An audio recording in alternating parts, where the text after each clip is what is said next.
अस्सलाम वालेकुम एवरीवन।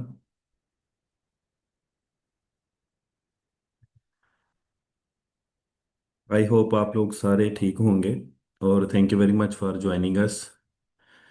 आज का जो हमारा वेबिनार है वो इरास्मस मॉन्टेस स्कॉलरशिप्स पे है। तो इसकी एक डिटेल गुफ्तगू होगी आज।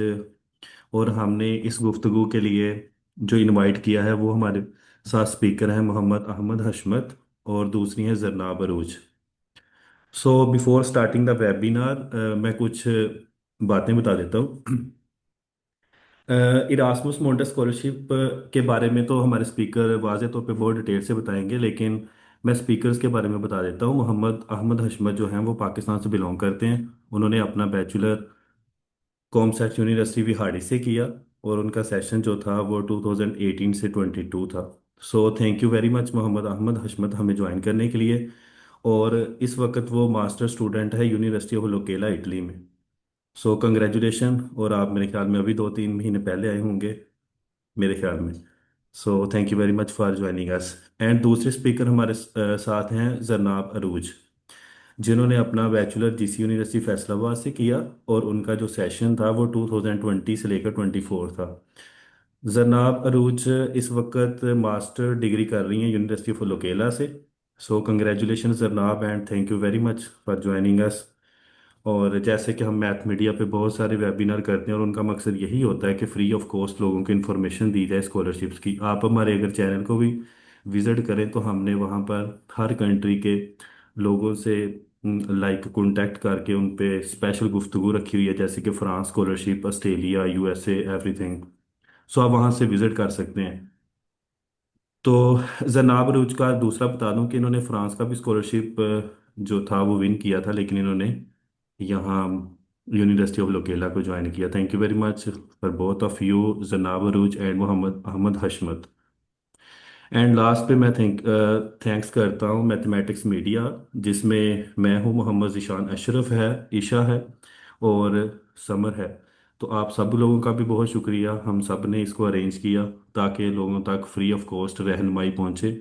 और जो लोग भी इरास्मस मॉडल स्कॉलरशिप अप्लाई करने में इंटरेस्टेड हैं वो इस गुफ्तगू को सुने, इस वेबिनार को अच्छे तरीके से सुने, और जहाँ पर उनके लास्ट पे कुछ क्वेश्चंस होंगे उन क्वेश्चंस के आंसर भी हमारे स्पीकर देंगे। So once again thank you very much for speakers and audience. So मेरे ख्याल में अभी हम स्टार्ट करते हैं, क्योंकि 5 मिनट हो चुके हैं। जिन लोगों ने ज्वाइन करना था वो कर चुके हैं। सो मोहम्मद अहमद आप स्टार्ट कर सकते हैं। Thank you.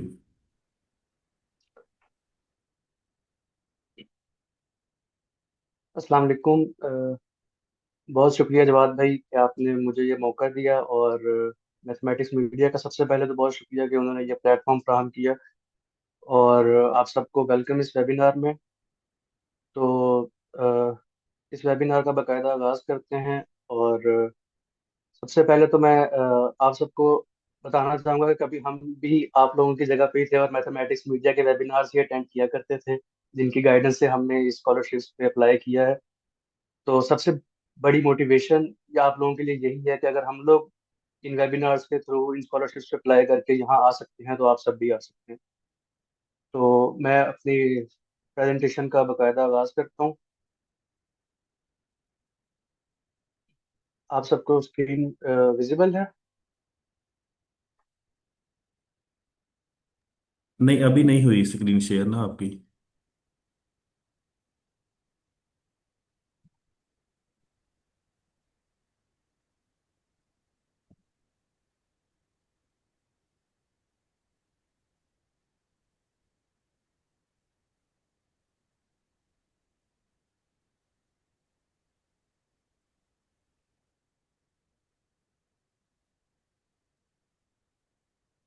अब विजिबल है यस। जवाब भाई? जी जी।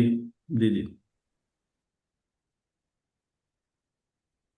ओके। तो जैसे कि आप सबको पता है कि रासमस मेंडल स्कॉलरशिप की बात हो रही है, तो इस में सबसे पहले तो आप लोगों को बताना चाहूंगा कि रासमस मेंडस क्या है, रासमस मेंडस को क्यों चूज करना चाहिए। इस स्कॉलरशिप इस प्रेजेंटेशन में हम कवर करेंगे कि क्या एलिजिबिलिटी है आप लोगों की इसमें अप्लाई करने के लिए, क्या क्या रिक्वायरमेंट्स हैं, एप्लीकेशन प्रोसेस में क्या क्या चीज़ें हैं, कि डॉक्यूमेंटेशन में क्या क्या करना है, किस तरह टाइमलाइंस को बीट करना है। और एंड पे हम क्वेश्चन आंसर का सेशन रखेंगे। तो सबसे पहले बात है व्हाट इज इरास्मस मंडस। तो इरास्मस मंडस बेसिकली एक यूरोपियन यूनियन की तरफ से स्कॉलरशिप का प्रोग्राम है, जिसमें डिफरेंट यूरोपियन कंट्रीज जो है आपस में कोलैबोरेट करते हैं, और डिफरेंट प्रोग्राम्स के अंदर ऑलमोस्ट हर तरह के प्रोग्राम के अंदर इसकी स्कॉलरशिप्स आती हैं। तो मैथमेटिक्स के अंदर जो स्कॉलरशिप्स आती हैं इरास्मस मंडस के अंदर, उसका नाम इंटरमैथ्स नेटवर्क है, जिसके अंदर तीन मेजर प्रोग्राम्स हैं: इंटरमैथ्स, मैथ मॉड्स और रियल मैथ्स। ये तीनों प्रोग्राम्स जो हैं ये इंटरमैथ्स नेटवर्क के अंदर कवर होते हैं, और इसमें फुली फंडेड स्कॉलरशिप्स भी होती हैं और पार्शली फंडेड भी होती हैं। और अगर आप फुली फंडेड में सेलेक्ट हो जाते हैं तो आपकी फुली ट्यूशन फीस जो है वो कवर होती है, और आपको मंथली स्टाइपेंड मिलता है, ट्रैवल का अलाउंस मिलता है। तो बहुत बेहतरीन स्कॉलरशिप है ये इस हवाले से। और मैं अगर ये कहूँ कि ये बहुत इजी गेटवे है पाकिस्तान से निकल के मास्टर स्कॉलरशिप के लिए यूरोप में आना, तो ये गलत नहीं होगा। तो मैं बेसिकली इंटर मैथ्स में से बिलोंग करता हूँ, और जरनाब जो है वो रियल मैथ्स में से बिलोंग करती हैं। तो इसकी एलिजिबिलिटी पे आ जाते हैं, तो एलिजिबल आप सब होंगे ही। और अगर आप अगस्त 2026 तक अपना बैचलर्स कंप्लीट कर लेते हैं इन मैथमेटिक्स और in any engineering program which is जिसमें मैथमेटिक्स मेजरली इन्वॉल्व हो, तो आप इस प्रोग्राम में एलिजिबल हैं। बेसिकली 16 ईयर्स की एजुकेशन चाहिए, यानी बैचलर्स चाहिए मैथमेटिक्स में, कंप्यूटर साइंस में, फिजिक्स में, या आप मैकेनिकल इंजीनियरिंग, इलेक्ट्रिकल इंजीनियरिंग या इंजीनियरिंग की किसी भी फील्ड से आप रेलिवेंट हैं, तो आप इस इरास्मस मंडल स्कॉलरशिप में, आप इंटरमैथ्स प्रोग्राम में आप अप्लाई कर सकते हैं। और जब आप एप्लीकेशन प्रोसेस फिल आउट कर रहे होते हैं तो आपने अपनी प्रेफरेंसेस देनी होती हैं। जैसा मैंने बताया है कि इसमें तीन प्रोग्राम्स हैं: इंटर मैथ्स, मैथ मोड्स और रियल मैथ्स। तो आपने प्रेफरेंस देनी होती है कि आप इंटर मैथ्स को हाई इंटरेस्ट पे रखते हैं, या मॉडरेट इंटरेस्ट पे रखते हैं, या लो इंटरेस्ट पे रखते हैं। इसी तरीके से आप मैथ मोड्स को हाई इंटरेस्ट पे रखते हैं, या मॉडरेट पे, या लो पे, और सिमिलरली विद रियल मैथ्स। तो इसके लिए डॉक्यूमेंट्स कौन कौन से रिक्वायर्ड हैं? तो डॉक्यूमेंट्स आपको ऑब्वियसली आपकी फ़ोटो, प्रोफेशनल सीवी और motivation letter, English proficiency certificate, course description, दो रेफरेंस लेटर्स चाहिए और एक मोटिवेशन लेटर चाहिए। बाकी पासपोर्ट चाहिए। अगर आप लोगों के पास पासपोर्ट अभी नहीं है तो आप लोग अपने आइडेंटिटी कार्ड, जो कि CNIC है, आप उससे भी एप्लीकेशन को प्रोसीड कर सकते हैं। बट बेहतर है कि आप लोग अगर जितनी जल्दी हो सके, क्योंकि अगर आपने बाहर आना है तो पासपोर्ट तो बनाना ही बनाना है, तो आप लोग अपना पासपोर्ट बनवा लें। और अगर नहीं बना हुआ तो आप अपनी आइडेंटिटी कार्ड से, CNIC से भी एप्लीकेशन को प्रोसीड कर सकते हैं। बाकी एक पासपोर्ट साइज फोटो चाहिए, इंग्लिश प्रोफिशिएंसी सर्टिफिकेट आपको आपकी बैचलर्स की जो यूनिवर्सिटी होगी वो आपको प्रोवाइड कर देगी। अगर आपने आइल्स दिया हुआ है तो आप में आप उसमें आपको 6 या 6 अबव बैंड चाहिए, या इसमें टोफल भी एक्सेप्टेबल है। आइल्स दिया हो तो प्रेफरेबल है, बट अगर नहीं है तो इंग्लिश प्रोफिशिएंसी सर्टिफिकेट भी इनफ है। पर्सनली मैंने आइल्स नहीं दिया हुआ था, और मैंने भी इंग्लिश प्रोफिशिएंसी सर्टिफिकेट पे अप्लाई किया और मेरा हो गया एडमिशन। तो आप लोग भी इंग्लिश प्रोफिशिएंसी सर्टिफिकेट से भी प्रोसीड कर सकते हैं, बट अगर आइल्स हो तो प्रेफरेबल है। बाकी आपको ट्रांसक्रिप्ट ऑफ रिकॉर्ड चाहिए, जो कि आपकी बैचलर्स की ट्रांसक्रिप्ट होगी, बैचलर्स की डिग्री होगी। और इसमें वेटेज कितनी होगी ये आपको जरनाब आगे जाके बताएंगी कि मोटिवेशन लेटर कितना इंपॉर्टेंट है, सीवी की कितनी, एग्रीगेट बनता है बेसिकली, तो एग्रीगेट में सीवी, मोटिवेशन लेटर, आपका बैचलर्स का रिकॉर्ड, ये सब कितनी वेटेज रखता है ये आपको आगे जाके जनाब बताएंगी। और आपको दो रेफरेंस लेटर्स चाहिए, जो कि आप अपने प्रोफेसर से रब्ता करके ले सकते हैं। एक आपका अपना सुपरवाइजर हो तो वेल एंड गुड है, दूसरा आपके हेड ऑफ डिपार्टमेंट हो सकते हैं, या एनी अदर प्रोफेसर जो आपको रेफरेंस लेटर प्रोवाइड कर दें। इंटेंट लेटर की बात करूं तो intent letter basically motivation letter ही है। और अगर आप इंटर मैथ्स की वेबसाइट पर जाके आपने खुद से डिटेल सारी पढ़नी है। जब आप पढ़ेंगे तो आप उसमें आपको पता लगेगा कि इंटेंट लेटर में आप, जो आपका मोटिवेशन लेटर है वो एक पेज से ज़्यादा एक्सीड नहीं करना चाहिए। वहाँ पे बकायदा मेंशन है कि अगर एक पेज से ज़्यादा होंगे तो वो नेक्स्ट पेजेस को एवेल्युएट नहीं करेंगे। तो आपने एक पेज की SOP मोटिवेशन लेटर जो है वो बनवानी है। कोर्स डिस्क्रिप्शन में बेसिकली ये आपको एक MS वर्ड डॉक्यूमेंट देते हैं, जिसमें आपने अपने बैचलर्स के कोर्सेज को डिस्क्राइब करना होता है। वो एक टेबल उन्होंने प्रोवाइड किया होता है, उसमें वो पूछते हैं आपने लीनियर अलजेब्रा के कितने मैक्सिमम दो कोर्सेज आप बता सकते हैं। तो आपने उसमें अपने लीनियर अलजेब्रा का कोर्स बताना है, साथ उसका मैथमेटिक्स का जो कोड होता है वो लिखना है। उसमें आपने क्या क्या करिकुलम था, उसमें क्या क्या कंटेंट्स आपने पढ़े थे वो बताने हैं। इसी तरीके से कैलकुलस के वो 3 कोर्सेज पूछते हैं, जैसे कैलकुलस 1 2 3, या और कोई कैलकुलस का सब्जेक्ट पढ़ा हुआ है तो आपने वो उधर मेंशन करना है। फिर प्रोग्रामिंग लैंग्वेजेस के बारे में पूछते हैं वो, प्रोग्रामिंग लैंग्वेजेस कौन कौन सी पढ़ी हुई हैं बैचलर्स में। तो प्रोग्रामिंग लैंग्वेज आ जाएगी, साथ उसका कोड आ जाएगा, और उसमें आपने क्या क्या कंटेंट्स पढ़े थे। तो ये आपका कोर्स डिस्क्रिप्शन की जो डॉक्यूमेंट है ये आपको इंटरमैथ की वेबसाइट पे ही मिल जाएगा। बाकी ये बहुत इजी डॉक्यूमेंट्स हैं, इसमें सिर्फ आपने सीवी और मोटिवेशन लेटर, जो इंटेंट लेटर है, ये आपने बनाना है। बाकी सब तो आपको यूनिवर्सिटी प्रोवाइड करेगी और आपके पास ऑलरेडी होगा। तो एप्लीकेशन प्रोसीजर की तरफ चलते हैं। एप्लीकेशन प्रोसीजर में सबसे पहले आपने पीका पोर्टल होता है जहाँ पे आपने अपना अकाउंट बनाना है, और आपने एप्लीकेशन उसमें अपने अपनी पर्सनल डिटेल्स और एजुकेशनल बैकग्राउंड की डिटेल्स वो सारी फिल आउट करनी है। और आपने से वो रिक्वायर्ड डॉक्यूमेंट्स मांगेंगे, रिक्वायर्ड डॉक्यूमेंट्स में वही होगा, सीवी और मोटिवेशन लेटर जो आप बनाएंगे वो आपने वहाँ पे अपलोड करने हैं। और अपनी ट्रांसक्रिप्ट की, बैचलर्स की ट्रांसक्रिप्ट और बैचलर्स की डिग्री वो वहाँ पे अपलोड करनी है। तो आप अपने उस डाटा को आप रिव्यू करें और एंड पे सिग्नेचर और सबमिट, सिग्नेचर करके आपने वो डॉक्यूमेंट, वो एप्लीकेशन जो है वो सबमिट कर देनी है। जब आप एप्लीकेशन सबमिट कर देंगे उसके बाद आपसे वो 2 रेफरेंस लेटर्स मांगेंगे, जिसमें आप अपने प्रोफेसर्स की ईमेल प्रोवाइड करेंगे, और यूनिवर्सिटी खुद ही उन्हीं प्रोफेसर्स को ईमेल करके कॉन्टेक्ट करेगी, और आपके प्रोफेसर्स उस लिंक से आपका रेफरेंस लेटर या रिकमेंडेशन लेटर वो अपलोड करेंगे प्रोफेसर्स। आपने अपने प्रोफेसर्स की ईमेल उनको प्रोवाइड करनी है। तो साथ साथ मैं आपको इंटरनेट की वेबसाइट भी दिखा देता हूँ, और इसका लिंक भी आपको इस चैट में मैं शेयर कर दूंगा एड पे। तो बेसिकली ये इंटरनेट की वेबसाइट है, और इसमें आप रिक्वायरमेंट्स पे जाएंगे तो सारी रिक्वायरमेंट्स मेंशन्ड है। डेडलाइन इसकी 25 फरवरी है, 25 फरवरी तक आप अप्लाई कर सकते हैं। ये देखें, ये सारी इसमें डॉक्यूमेंट्स कौन कौन से हैं, फोटो, सीवी, वही जो मैंने आपको प्रेजेंटेशन में दिखाए हैं। एकेडमिक रिक्वायरमेंट्स में बात करें तो bachelors degree in mathematics, physics और इंजीनियरिंग। लैंग्वेज रिक्वायरमेंट्स में इंग्लिश प्रोफिशिएंसी सर्टिफिकेट। और इसमें अब आगे मैं 20 सीट्स इसमें जो है वो फुली फंडेड हैं, बाकी जो है वो आपके पास पार्शली फंडेड में आ जाएंगी। और अगर मैं इसमें आपके ट्रैक्स की बात करूं, जैसे इंटर मैथ्स, रियल मैथ्स और मैथ मोड्स मैंने बताया, तो इंटर मैथ्स, जैसे कि मैं इंटर मैथ्स में हूँ, तो इंटर मैथ्स में आपका first semester university of L'Aquila Italy में होता है। सेकंड सेमेस्टर आपका या जर्मनी में होता है या ऑस्ट्रिया में होता है। तो ये सारी प्रेफरेंसेस जो है कि आप एप्लीकेशन फिल करते हुए जो जो आप रेफरेंस देंगे उसके मुताबिक ही आपको आपका ट्रैक अलॉट होगा। तो आपने सबसे पहले इंटर मैथ्स की वेबसाइट को इन डिटेल स्टडी करना है। ये सारी चीज़ें हम वेबिनार में कवर नहीं कर सकते, क्योंकि अब हर स्टूडेंट की अपनी प्रेफरेंस होती है। कोई कंट्री कोई कंट्री चूज करना चाहता है, कोई अपना ट्रैक स्टडी के अकॉर्डिंग चूज करना चाहता है कि मेरा interest computational methods in imaging में है, या नेचुरल डिजास्टर्स में है, या सोशल साइंसेज में है। आपका इंटरेस्ट किस ट्रैक में है वो आपने उसके मुताबिक अपनी प्रेफरेंसेस सेट करनी है। पर कुछ स्टूडेंट्स का होता है कि मैंने जर्मनी जाना है, तो जर्मनी जाने का जो भी ट्रैक है मैं उसको फॉलो करूंगा, या ऑस्ट्रिया जाना है या फ्रांस जाना है, तो उसके मुताबिक आप डिटेल्स स्टडी करें।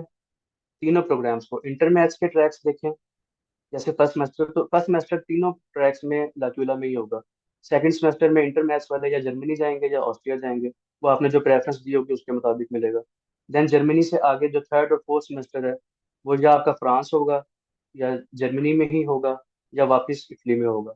सिमिलरली रियल मैथ्स में भी इसी तरीके से है। आपका रियल मैथ्स में आपका फर्स्ट ईयर पूरा 1 साल इटली में होगा, इसी यूनिवर्सिटी में, यूनिवर्सिटी ऑफ लाक्यूला में। सेकंड ईयर जो है वो आपका पोलैंड हो सकता है, स्वीडन हो सकता है, जर्मनी हो सकता है, फ्रांस हो सकता है, चेक रिपब्लिक हो सकता है, स्पेन हो सकता है, पुर्तगाल हो सकता है।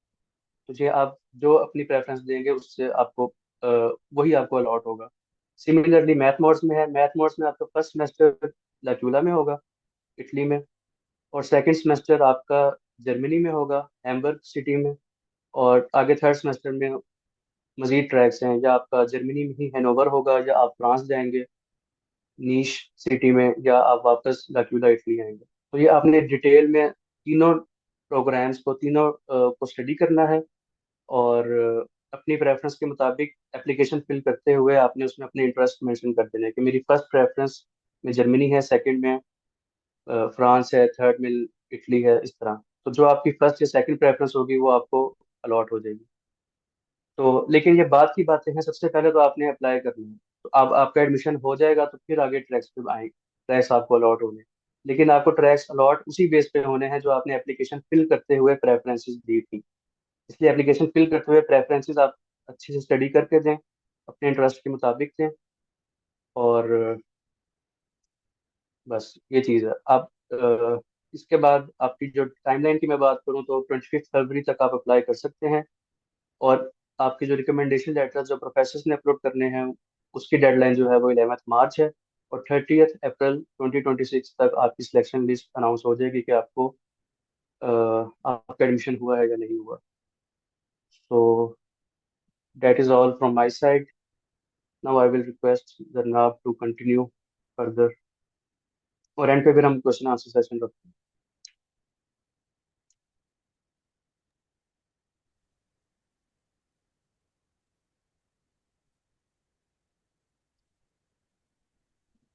अस्सलाम वालेकुम एवरीवन। फर्स्ट ऑफ ऑल तो थैंक यू जवाद भाई एंड मैथमेटिक्स मीडिया टीम कि आपने हमें ये अपॉर्चुनिटी प्रोवाइड की और हम लोगों को इनवाइट किया इस सेमिनार के लिए। मैं स्टार्ट लेना चाहूँगी सबसे पहले। जैसे कि अहमद ने आप लोगों को बताया है कि एप्लीकेशन प्रोसीजर क्या है, कौन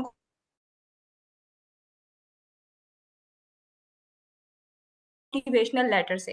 let me share my screen.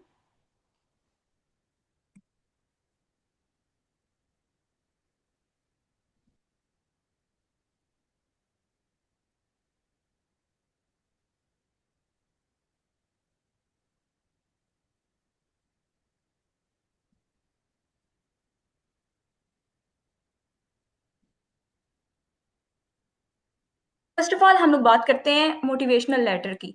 जैसे कि आप लोगों को पता है कि रासमस मंडस में हमारे पास 3 कोर्सेज होते हैं, इंटर मैथ, रियल मैथ और मैथ मॉड्स। तो मैं अपने एक्सपीरियंस के बेस पे बात करूं अगर, तो स्टूडेंट्स को मसला आता है, उनको ये चीज़ नहीं पता चलती कि हम लोगों ने जो मोटिवेशनल लेटर लिखना है वो तीनों कोर्सेज के लिए सेपरेट लिखना है या फिर ओवरऑल एक ही मोटिवेशनल लेटर हम लोगों ने इसमें सबमिट करना है। तो जो हमारे पास इंटर मैथ की वेबसाइट है उसके ऊपर मेंशन है कि आपने एक ही जो मोटिवेशनल लेटर है उसको लिखना है, और वो आपने इंटर मैथ कंसोर्टियम को लिखना है। मींस जो मेन प्रोग्राम है वो हमारा इंटर मैथ है, और उसी में तीनों चीजें कवर हो जाती हैं, inter math, real math and math mods. आपका जो मोटिवेशनल लेटर है उसमें आपने मेंशन करना है कि आपका जो प्रेफरेंस है वो क्या है, आप किस सब्जेक्ट में मेनली रिलेट करना चाह रहे हैं। मीन्स कि आपकी जो इंटरेस्ट है वो किस सब्जेक्ट में है, किस फील्ड में है। देन उसकी बेस पे वो खुद से चूज करेंगे, आपके एकेडमिक रिकॉर्ड को देख के, आपकी सारे डॉक्यूमेंटेशन को देख के वो खुद चूज करेंगे कि आपका जो रैंक है वो किस सब्जेक्ट में फॉल कर रहा है। बेसिकली हम लोग डिसाइड नहीं कर सकते कि हम इंटर मैथ में अप्लाई कर रहे हैं, रियल मैथ में कर रहे हैं या फिर मैथ मॉड्स में कर रहे हैं। ये जब रैंकिंग लिस्ट फाइनल होती है उसके बाद हम लोगों को पता चलता है कि हम लोगों का एडमिशन किस सब्जेक्ट में हुआ है, किस प्रोग्राम में हमारी रैंकिंग फॉल कर रही है। सिलेक्शन प्रोसीजर की अगर हम लोग बात करें तो जो सबसे ज्यादा वेटेज है वो आपके एकेडमिक रिकॉर्ड्स की है। मेनली जो आपने बीएस में ग्रेड्स किए हुए हैं हासिल, आपका वहां पे सीजीपीए कितना है, आपने किस सब्जेक्ट में कितना ग्रेड लिया है, कौन सा ग्रेड है आपका, वो चीज डिसाइड करती है आपकी हाई वेटेज। 60% जो वेटेज है वो आपके एकेडमिक रिकॉर्ड्स की है। बेसिकली 100 मार्क्स होते हैं, आपके जितनी वेटेज है उतने ही मार्क्स आपको आपके सब्जेक्ट के अकॉर्डिंग दिए जाते हैं, और फिर उसी की बेस पे आपका रैंक डिसाइड होता है। 60% आपके एकेडमिक रिकॉर्ड की वेटेज है, आपका जो सीजीपीए आपके ग्रेड्स हैं वो डिसाइड करेंगे कि आउट ऑफ 60 आपको कितने मार्क्स मिल रहे हैं। उसके बाद जो सेकंड चीज आ जाती है जिसकी वेटेज ज्यादा है वो आपकी सीवी है और आपके एकेडमिक एक्सपीरियंसेस हैं। फॉर एग्जाम्पल, अगर आपने अपना बीएस कंप्लीट किया 2022 में, फॉर एग्जांपल आपने कंप्लीट किया कुछ साल पहले और आपका दरमियान में गैप आ रहा है 2 से 3 साल का, तो आपने उस गैप को कवर करना होता है अपने एक्सपीरियंसेस की बेस पे।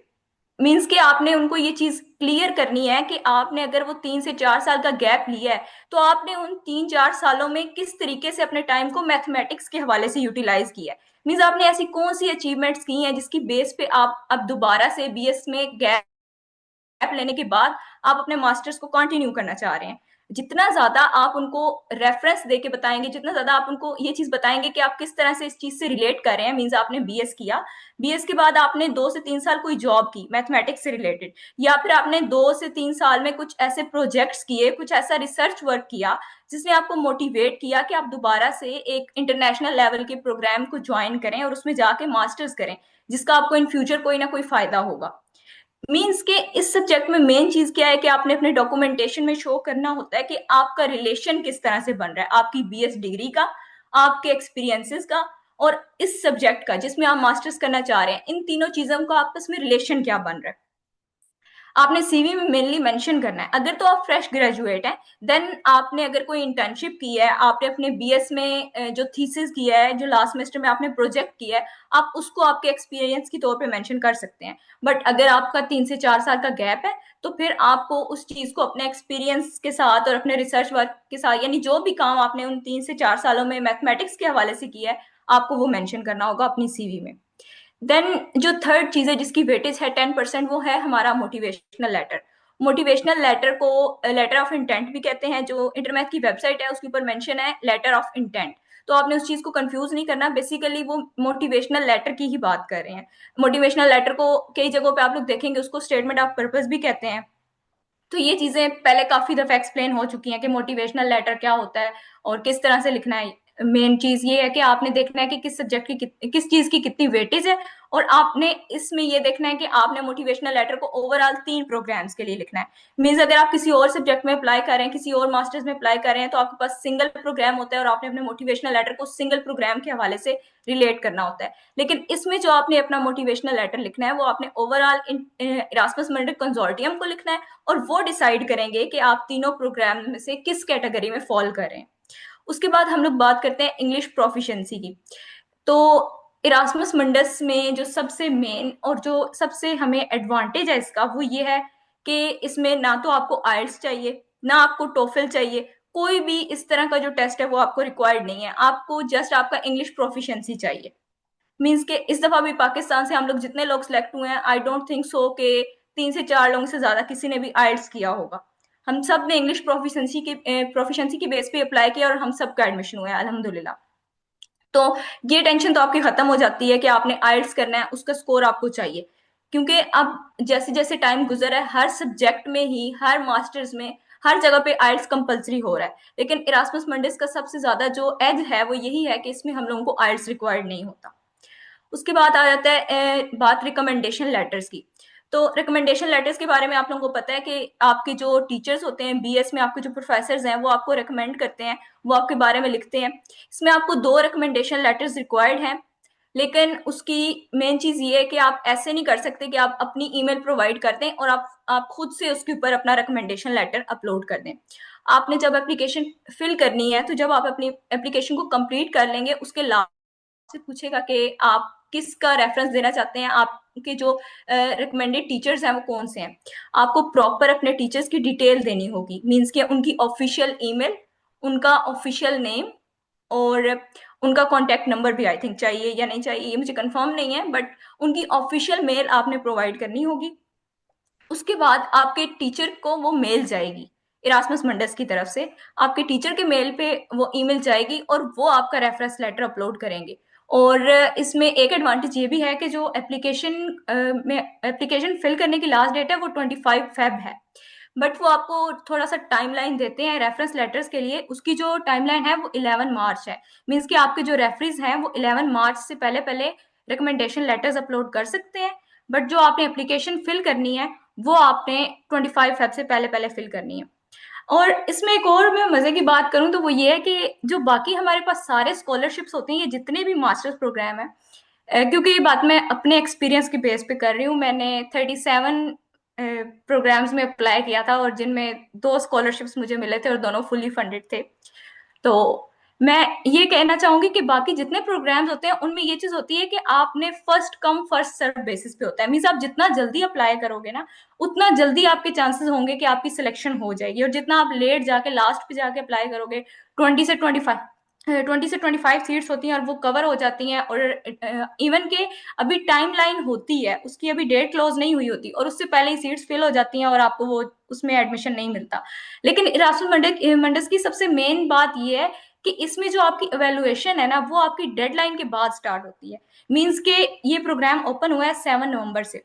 अगर कोई बंदा 7 नवंबर को अप्लाई कर रहा है, या फिर अगर कोई ऐसा है जो बिल्कुल लास्ट पे आके अप्लाई कर रहा है 20 फेब को, 25 फेब से पहले पहले, तो जो उसके चांसेस हैं जिसने स्टार्ट में अप्लाई किया है और जिसने लास्ट पे अप्लाई किया है, दोनों के चांसेस बिल्कुल सेम है, क्योंकि इसकी जो एवेलुएशन है वो स्टार्ट होगी 25 फेब के बाद। तो इसमें first come first serve basis वाला कोई सीन नहीं है, आप लोग इजी होके अपने डॉक्यूमेंट्स बना के 25 फेब से पहले पहले अप्लाई कर सकते हैं। लेकिन मैं यही रिकमेंड करूंगी कि आप 1 वीक पहले, 10 डेज पहले अप्लाई करें, क्योंकि लास्ट पे मे बी वेबसाइट इशू करे या फिर सर्वर डाउन हो जाए तो कोई ना कोई मसला आ सकता है। सिलेक्शन प्रोसीजर के बाद हम लोग बात करते हैं स्कॉलरशिप्स की। अब अगर हमारे जो बैच था उसके बारे में बात करें तो लास्ट ईयर इन्होंने फुली फंडेड स्कॉलरशिप्स ना अनाउंस की थी और ना ही किसी को फुली फंडेड स्कॉलरशिप मिली है, क्योंकि last year fully funded funding थी ही नहीं, जस्ट पार्शियल स्कॉलरशिप्स अवेलेबल थे। बट इस साल दोबारा इन लोगों ने फुली फंडेड स्कॉलरशिप्स अनाउंस किए हैं। 20 फुली फंडेड स्कॉलरशिप्स होंगे, बट ये ऑल ओवर दी वर्ल्ड होंगे, ठीक है। और अगर देखा जाए तो मे बी पाकिस्तान में से 1 या 2 लोग गेन करेंगे फुली फंडेड, बाकी ये हर कंट्री में 2 या 3 स्कॉलरशिप डिस्ट्रीब्यूट होंगे। लेकिन इस चीज को सुन के परेशान होने की कोई बात नहीं है, हर किसी का यही होता है कि मैं फुली फंडेड स्कॉलरशिप गेन करूं। बट आप खुद देखेंगे फुली फंडेड की 2 सीट्स हैं और वो 2 लोगों को ही मिलेंगी। अगर आपको फुली फंडेड स्कॉलरशिप नहीं मिलता तो इसके अलावा भी बहुत सारी फंडिंग्स हैं जो अवेलेबल हैं। और मेन चीज ये है कि आपने इरास्मस मंडस में अपना एडमिशन सिक्योर करना है। अगर आपका एडमिशन सिक्योर हो जाता है ना, तो आप समझें कि आपको स्कॉलरशिप भी मिल गया और आपको यूरोप का वीजा भी मिल गया। मेन चीज अभी तक ये है कि आपने इसमें एडमिशन सिक्योर करना है अपना। इस मेन तो यही है कि 20 स्कॉलरशिप्स हैं फुली फंडेड। बट अगर हम लोग अदर अवेलेबिलिटी की बात करें स्कॉलरशिप्स की, तो ये जो रैंकिंग लिस्ट होती है, हमारी दफा 360 स्टूडेंट्स की लिस्ट थी, आपकी दफा भी इतनी 350 या 360 स्टूडेंट्स की लिस्ट होगी, जिनमें से फर्स्ट 20 तो आप निकाल दें कि वो तो होंगे जिनको फुली फंडेड मिलेगा। उसके बाद जो 20 या 25 स्टूडेंट्स होंगे उनको ये ट्रैवल और इंस्टॉलेशन कॉस्ट प्रोवाइड करेंगे। मीन्स के 2500 से 2600 यूरो ये आपको प्रोवाइड करेंगे, जिसमें आपकी जो जितने पैसे आपने खुद से लगाए होंगे ना, वो सारा आपका कवर हो जाएगा। ऑलमोस्ट वो भी फुली फंडेड के इक्वल ही बन जाता है, क्योंकि जब आप लोग यहाँ आ जाएंगे तो आगे से आपको आजसू स्कॉलरशिप मिलेगा, आपको प्री मास्टर मिलेगा, वो सारे टॉपिक्स हम लोग एक एक करके कवर करते हैं। तो मीन्स अगर आपका फुली फंडेड पे नहीं भी हो रहा, फिर भी इसमें परेशान होने की कोई बात नहीं है, क्योंकि अगर आपका एडमिशन हो गया तो आपको ऑब्वियसली स्कॉलरशिप मिल जाएगा। अब सबसे पहले हम लोग देखते हैं कि प्री मास्टर बोनस क्या चीज है। अब स्टार्ट यहाँ से लें कि अब आपका एडमिशन एडमिशन यहाँ पे सिक्योर हो गया। उसके बाद हम लोगों को ये 2 से 3 मंथ्स का कोर्स करवाते हैं। मीन्स के कुछ स्टूडेंट्स ऐसे होते हैं जिनका बैकग्राउंड डिफरेंट होता है बीएस का, कोई फिजिक्स के बैकग्राउंड से आया होता है, किसी का कंप्यूटर साइंस होता है, स्टैट्स होता है, डिफरेंट बैकग्राउंड होते हैं। तो आपको ये प्री मास्टर कोर्स करवाते हैं और ये बिल्कुल फ्री ऑफ कॉस्ट कोर्स होता है। इवन के इसके आप लोगों को वो खुद से पैसे पे करते हैं। इसमें 3 सब्जेक्ट होते हैं और हर सब्जेक्ट के डिफरेंट क्रेडिट आवर्स होते हैं। जितने क्रेडिट आवर्स आप पास करते हैं, हर क्रेडिट आवर्स के बदले में आपको 100 यूरो ये देते हैं। तो आप अगर कंप्लीट तीनों सब्जेक्ट्स को पास कर लेते हैं और आपके सारे क्रेडिट आवर्स क्लियर हो जाते हैं, तो पहले ये लोग आपको 1200 यूरो प्रोवाइड करते थे। इस दफा से इन्होंने ये फंडिंग इंक्रीज किया और ये 1400 यूरो देते हैं। मीन्स कि अगर आपका फुली फंडेड पे नहीं हुआ तो 1400 यूरो तो ये आपको मिलेंगे तीनों सब्जेक्ट्स को पास करने के बाद। उसके बाद हम आते हैं ट्रैवल और इंस्टॉलेशन कॉस्ट पे। तो ये ऑलरेडी मैंने आपको बताया है कि ये फर्स्ट 20 जो होंगे वो फुली फंडेड होंगे, और जो उसके बाद 20 से 25 स्टूडेंट्स होंगे वो ऐसे होंगे जिनको वो ट्रैवल और इंस्टॉलेशन कॉस्ट प्रोवाइड कर रहे होंगे। बट ये सबको नहीं मिलेगी, ये 20 से 25 लोगों को मिलेगी जो फुली फंडेड के बाद वाली रैंकिंग में आ रहे होंगे। उसके बाद हम आते हैं मोबिलिटी ग्रांट पे।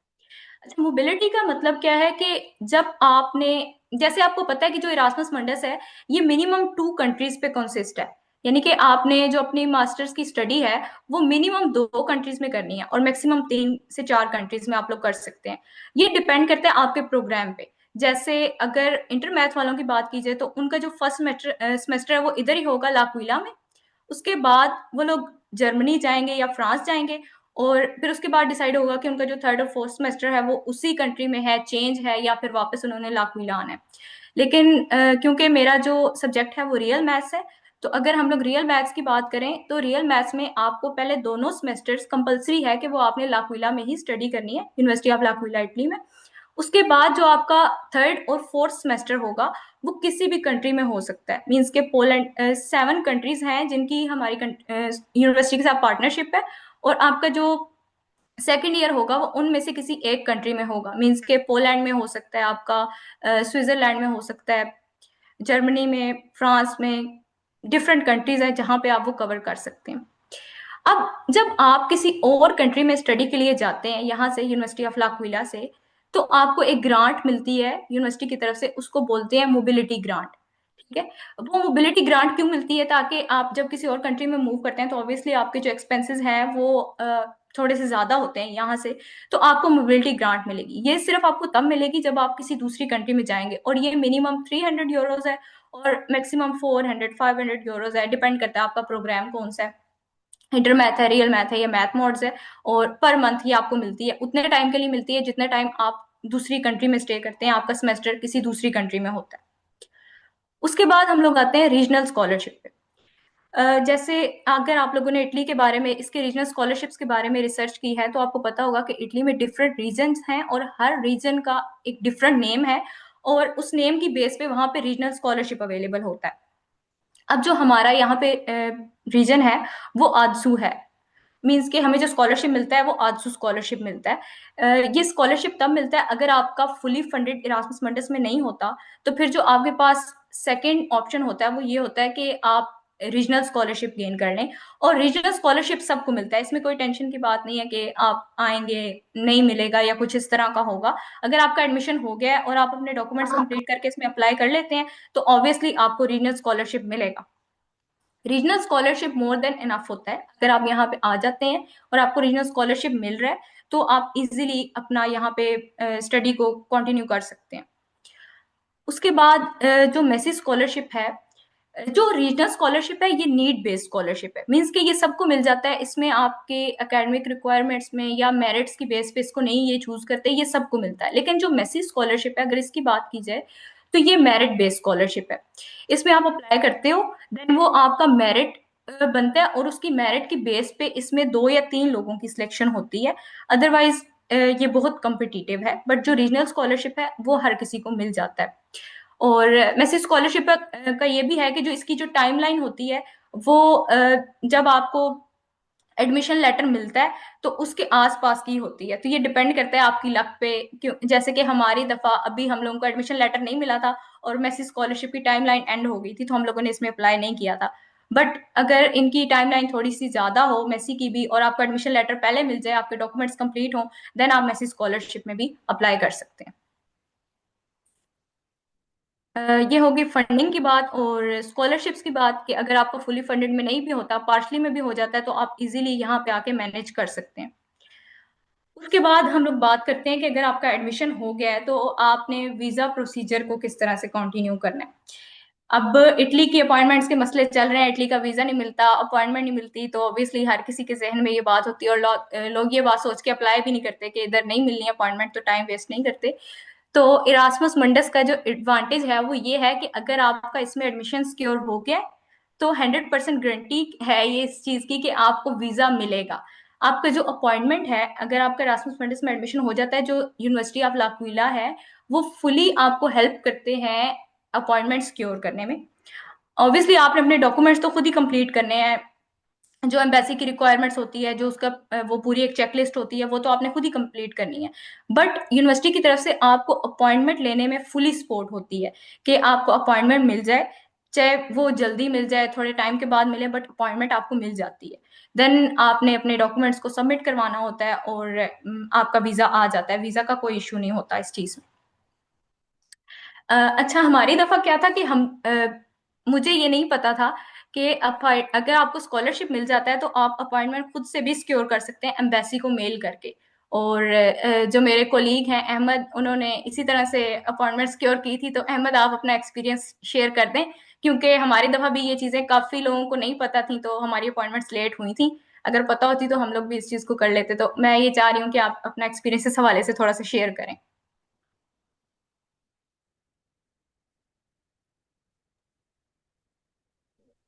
ओके, थैंक यू जनाब। सबसे पहले तो मैं कहूँगा आप सब अपना एडमिशन सिक्योर करें, अपॉइंटमेंट्स को आप फिलहाल रहने दें। इटली की अपॉइंटमेंट्स नहीं मिलती, वीज़ा इश्यूज हैं, इन चीज़ों को आपका सोचना बनता ही नहीं है। अभी तो आपका सोचना ये बनता है कि हमने एडमिशन कैसे सिक्योर करना है। तो हम्म। और अभी कमेंट सेक्शन में भी चैट में चल रहा है स्टडी टफ होती है, आसान होती हैं, ये चीज़ें बात की हैं। अभी आप अप्लाई तो करें।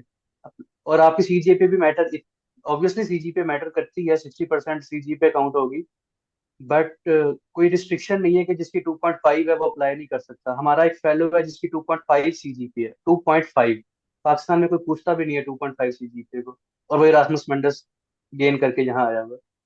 दैट मीन्स कि उसके सीवी और मोटिवेशन लेटर स्ट्रॉन्ग था। तो अभी आप लोगों का फोकस ना फंडिंग होना चाहिए, फंडिंग कितनी है, हम सब अच्छे से रह रहे हैं, इतनी फंडिंग मिल रही है तो रह रहे हैं। इवन पार्षल स्कॉलरशिप भी है। और ना अपॉइंटमेंट्स की टेंशन है, सबको अपॉइंटमेंट्स मिली हैं। सिर्फ एक स्टूडेंट है जिसका वीजा रिजेक्ट हुआ है। बाकी ऑलमोस्ट 40+ स्टूडेंट्स हैं जिनको अपॉइंटमेंट्स भी मिली है और उनको वीजा भी मिला है। तो आप ना वीजा की टेंशन लें, ना सीजीपीए की, ना स्टडीज की। अभी आपने एडमिशन सिक्योर करना है तो आप, मैं तो कहूंगा कि आप लोग बस अपने एप्लीकेशन पे सीवी और मोटिवेशन लेटर पे फोकस रखें। और ये चीज़ें बात की हैं। जब आपका एडमिशन सिक्योर हो जाएगा तो आगे हम रीजनल स्कॉलरशिप्स पे भी आपको अप्लाई करवा देंगे। जैसे इसमें वेबिनार्स अरेंज किए हैं तो तब भी करेंगे। तो वीज़ा बाद की चीज़ है।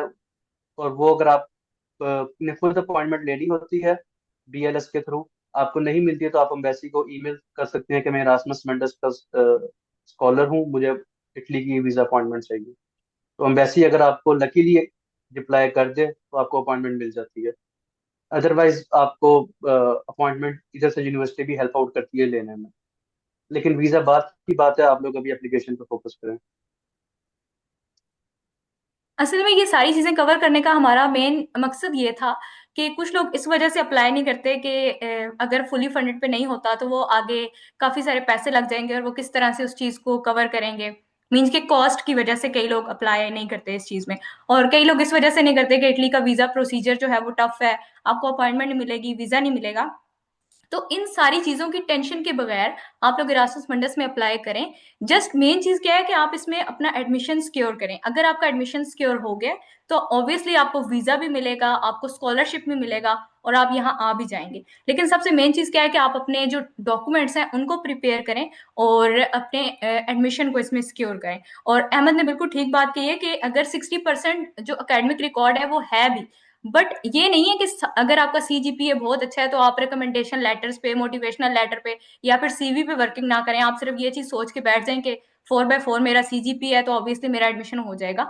ये चीज नहीं है। आपकी जितनी भी चीजें हैं, जितने भी डॉक्यूमेंटेशन है, हर चीज की बेस पे आपका यहाँ पे रैंक बनेगा और आपको एडमिशन मिलेगा। अगर आपके रिकमेंडेशन लेटर्स वही कॉपी पेस्ट किए हुए हैं तो ऑब्वियसली वो इस चीज को देखेंगे और आपकी वेटेज कम होगी मार्क्स की। इसी तरह अगर आप मोटिवेशनल लेटर में इतना ज्यादा एक्सप्लेन नहीं कर रहे, अपने इंटरेस्ट नहीं शो करे, या अनरिलेटेड चीजें आप उसमें ऐड कर रहे हैं, तो आपकी वेटेज कम होगी।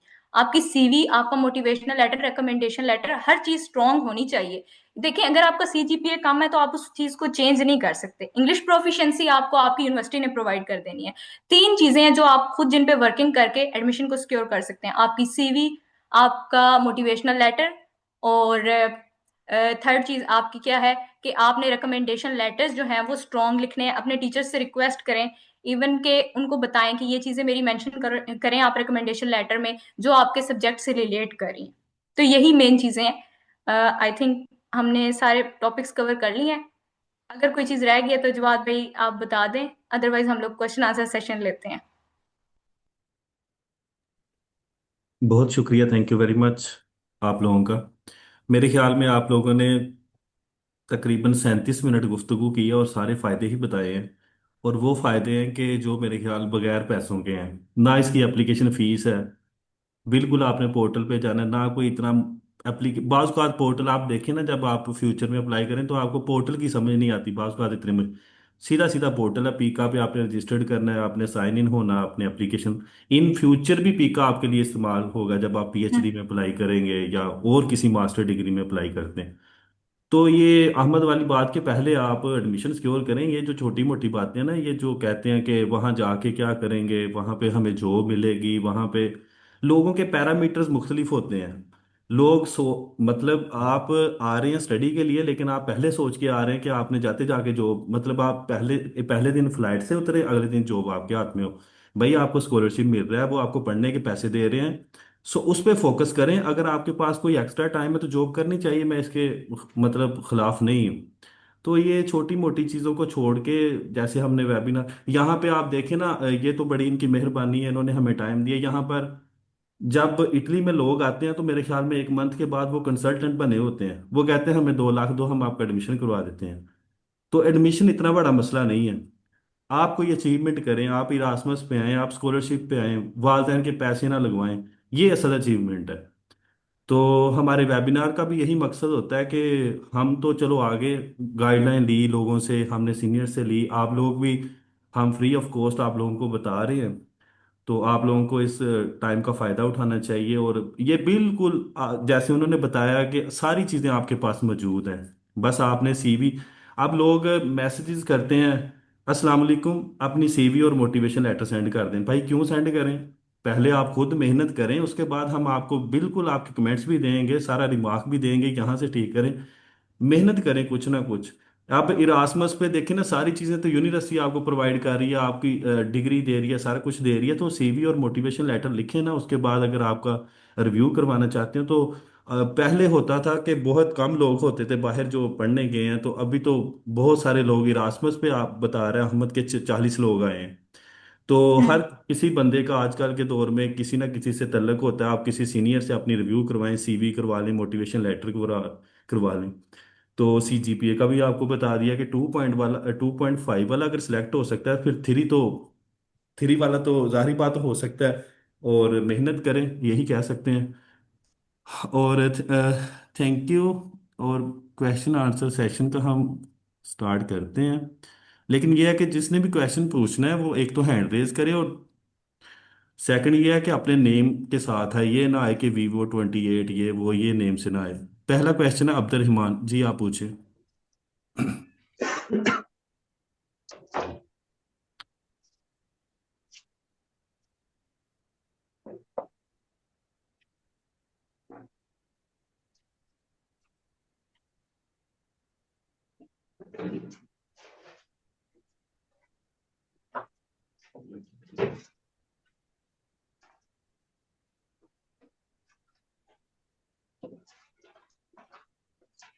जी अब्दुल रहमान। नो। सलाम वालेकुम सर। जी वालेकुम सलाम। कैसे हैं जी? ठीक ठाक जी सर। मेरा क्वेश्चन तो यही है, मैं भी एफयू में हूँ ना, मैं भी यू मानो वुमेन। सारी पुट्ठी काटती है स्क्रीन। जी जी। हेलो। जी जी, आप क्वेश्चन पूछें। जी जी सर, ये मैं एफयू में हूँ ना सर, तो काइंडली अगर इस महीने से सुना है कि आप जी यहाँ पे कुछ टाइम गुजार के फिर आप स्कॉलरशिप के लिए एलिजिबल ही नहीं है, तो इसका बारे में थोड़ा सा इंफॉर्मेशन दे। और सेकंड जो है ना, ये जो लेटर आप मोटिवेशनल लेटर्स है, इसमें इन 3 को कैसे एक साथ कंबाइन कर सकते हैं? मीन इंटर मैथ को रियल एनालिसिस या रियल मैथ्स जो है ना, तो इस पे थोड़ी सी गाइडलाइन चाहिए मुझे। जी, जहाँ तक मैं आपका सवाल समझा हूँ, आप कह रहे हैं कि आप ऑलरेडी जर्मनी में हैं, तो क्या आप एलिजिबल हैं? तो इसका आप हम जवाब दे दें कि क्या ये एलिजिबल हैं। जी जी, एलिजिबल हैं। अगर ये ऑलरेडी जर्मनी में भी हैं तो ये अपने ज़ाहिर है पाकिस्तानी पासपोर्ट से प्रोसीड करेंगे, तो आप पाकिस्तानी पासपोर्ट से प्रोसीड कर सकते हैं। अगर आपने 16 ईयर्स की एजुकेशन गेन की हुई है तो आप कर सकते और ये थोड़ा सा कंपल्सरी होता है कि ये मेंशन करें कि मैं रिसेंटली अभी मास्टर कर रहा हूँ? नहीं, इस चीज ये कंपलसरी नहीं है। आपने इसमें अप्लाई करना है अपने बैचलर्स की डिग्री की बेस पे और अपने एक्सपीरियंसेस की बेस पे। अगर आप मास्टर्स कर रहे हैं और आप उसको नहीं भी मेंशन करते तो आपकी एवेल्युएशन तो आपकी बीएस की डिग्री पे होगी। हैं। आप मास्टर्स मेंशन करें ना करें, आप आपकी वैल्यूएशन इस बेस पे होनी नहीं है, आपकी वैल्यूएशन बैचलर्स की बेस पे होनी है। हाँ, लेकिन अगर आपका गैप ईयर बन रहा है या बैचलर्स के बाद काफी गैप ईयर्स हैं, तो आपको फिर मास्टर्स अपने मोटिवेशन लेटर में मेंशन कर देना चाहिए। जो आपका एप्लीकेशन फॉर्म होगा उसमें आपने 16 ईयर्स की एजुकेशन ही लिखनी है। आपने बेशक मास्टर्स ऑलरेडी किया हुआ है या कर रहे हैं, आपने एप्लीकेशन फॉर्म में मास्टर्स को मेंशन नहीं करना, सिर्फ 16 ईयर्स एजुकेशन तक रहना। लेकिन अगर आपका गैप ईयर बन रहा है मास्टर्स की वजह से या जॉब की वजह से, तो आप उसको मोटिवेशन लेटर में कवर अप कर सकते हैं। और ये जो रिकमेंडेशन लेटर्स है ये अभी प्रीवियस प्रोफेसर से मंगवाने जिस जहाँ पे हमने बीएस किया हुआ है, या जो अभी रिसेंटली मास्टर कर रहे हैं? नहीं, ऑब्वियसली जब आपने बीएस की डिग्री, बैचलर, बीएस की ट्रांसक्रिप्ट की बेस पे अपलोड करने हैं, तो आपने उन्हीं टीचर से अपने रिकमेंडेशंस लेने हैं। लेकिन हाँ जी, लेकिन आप एक कम से कम दो रिकमेंडेशन लेटर चाहिए, तो कम से कम एक तो लाजमी बैचलर्स के प्रोफेसर में से हो। लेकिन अगर आप मास्टर्स वाले का भी इंक्लूड करेंगे तो आप, वो अच्छा है, आप कह सकते हैं मैं एज अ रिसर्च असिस्टेंट इसके पास काम करता रहा हूँ, तो वो प्रोफेसर की तरफ से भी एक आ जाएगा कि अगर इसका गैप ईयर भी बन रहा है तो वो एज अ रिसर्चर मेरे पास काम करता रहा है। तो ये आपकी अपनी चॉइस है कि आप कैसे प्रोसीड करना चाह रहे हैं, बट मिनिमम एक तो आपका बैचलर्स वाला प्रोफेसर होना चाहिए। ठीक है सर। और थोड़ा सा ये जो मोटिवेशनल लेटर्स में चीज़ से है ना, जिसमें 3 चीज़ें एक साथ मर्ज करनी है, इस पे थोड़ा सा दे। देखिए, आपने उसमें तीन चीजों को मर्ज नहीं करना। आपने मोटिवेशनल लेटर में लिखना होता है कि आपने बीएस में कौन से कोर्सेज पढ़े हैं, क्या आपने कवर किया, आपका थीसिस, आपका प्रोजेक्ट क्या है, और आपके इंटरेस्ट किस चीज में। मीन्स कि आपने उसमें मेन चीज ये बतानी होती है कि आपका इंटरेस्ट किस चीज में है और आप इन फ्यूचर क्या करना चाहते हैं। फिर वो आपकी डॉक्यूमेंट्स को देख के, आपके मोटिवेशनल लेटर को देख के, आपके एकेडमिक्स रिकॉर्ड को देख के खुद फॉल करेंगे कि आप तीनों सब प्रोग्राम में से, तीनों सब्जेक्ट्स में से किसकी रैंकिंग में फॉल कर रहे हैं।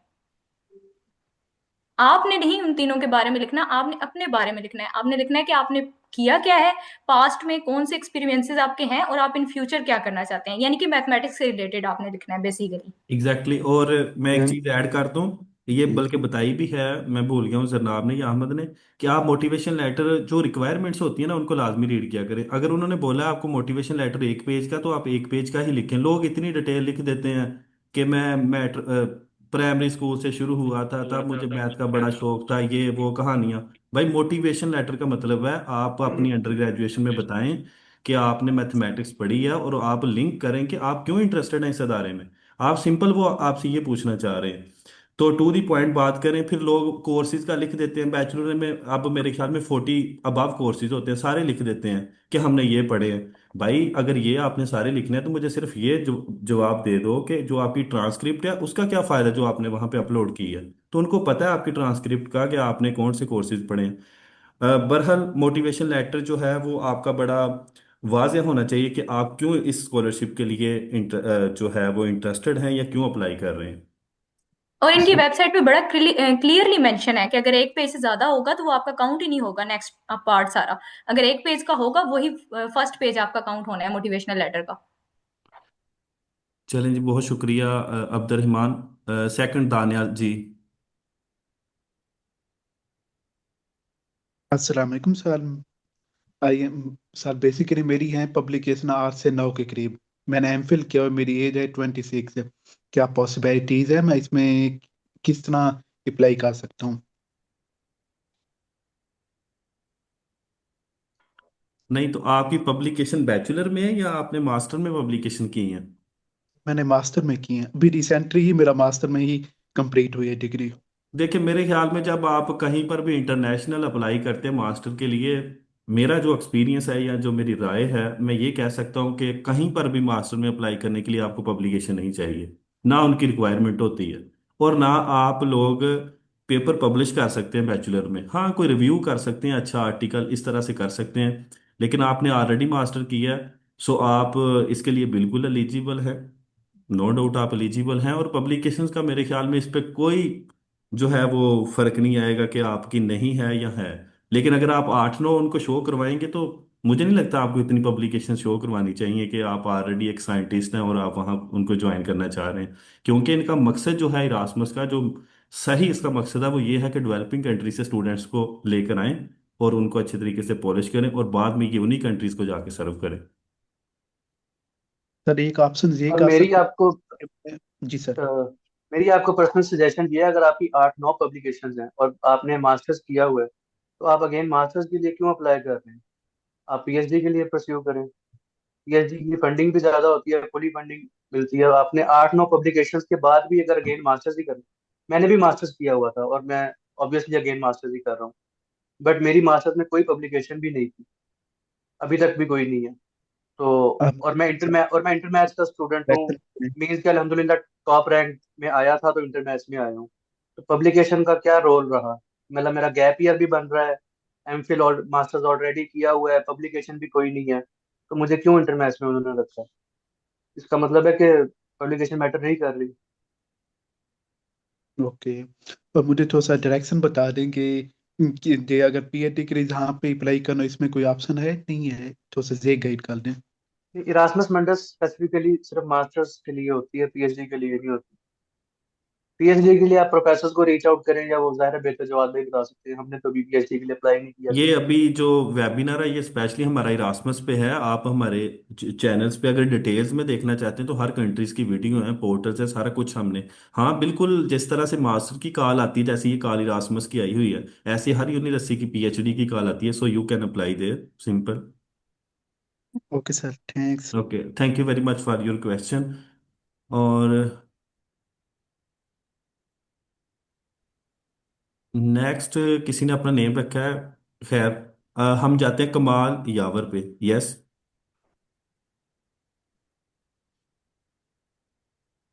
Assalamu alaikum.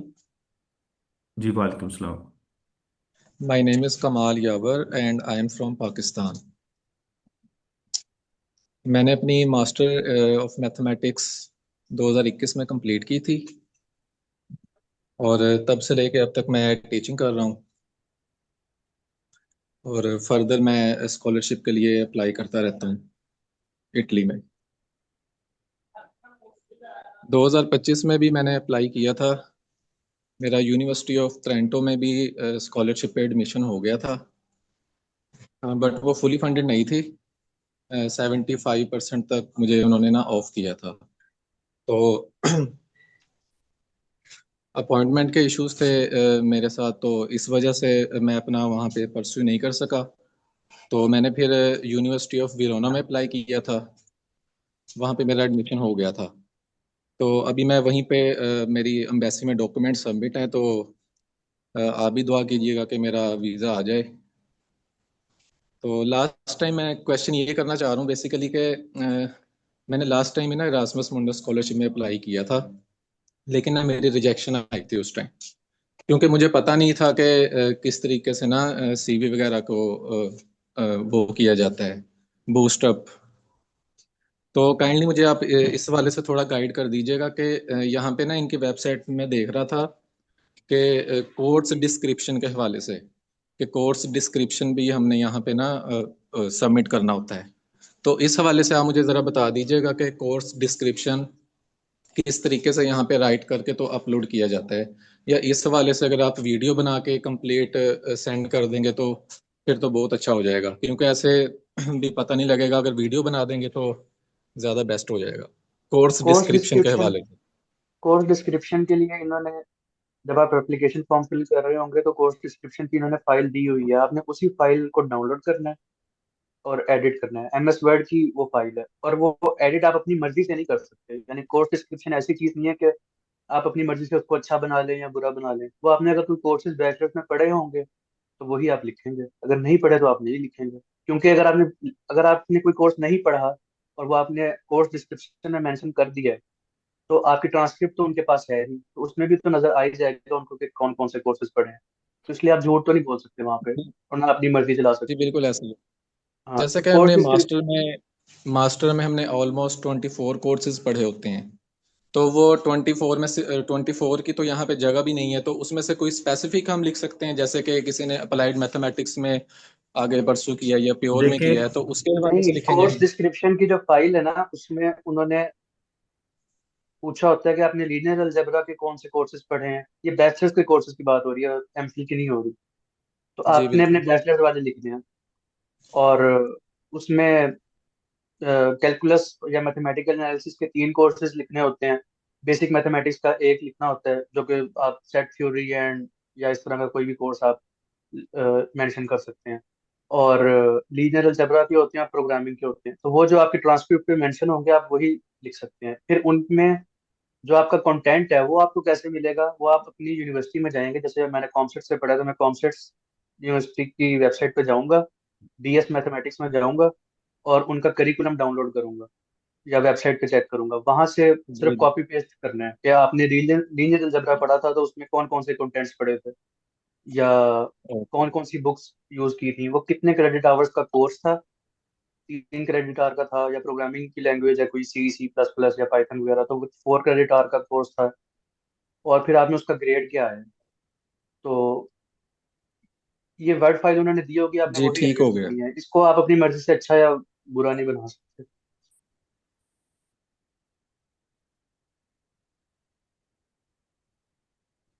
चलें, thank you very much.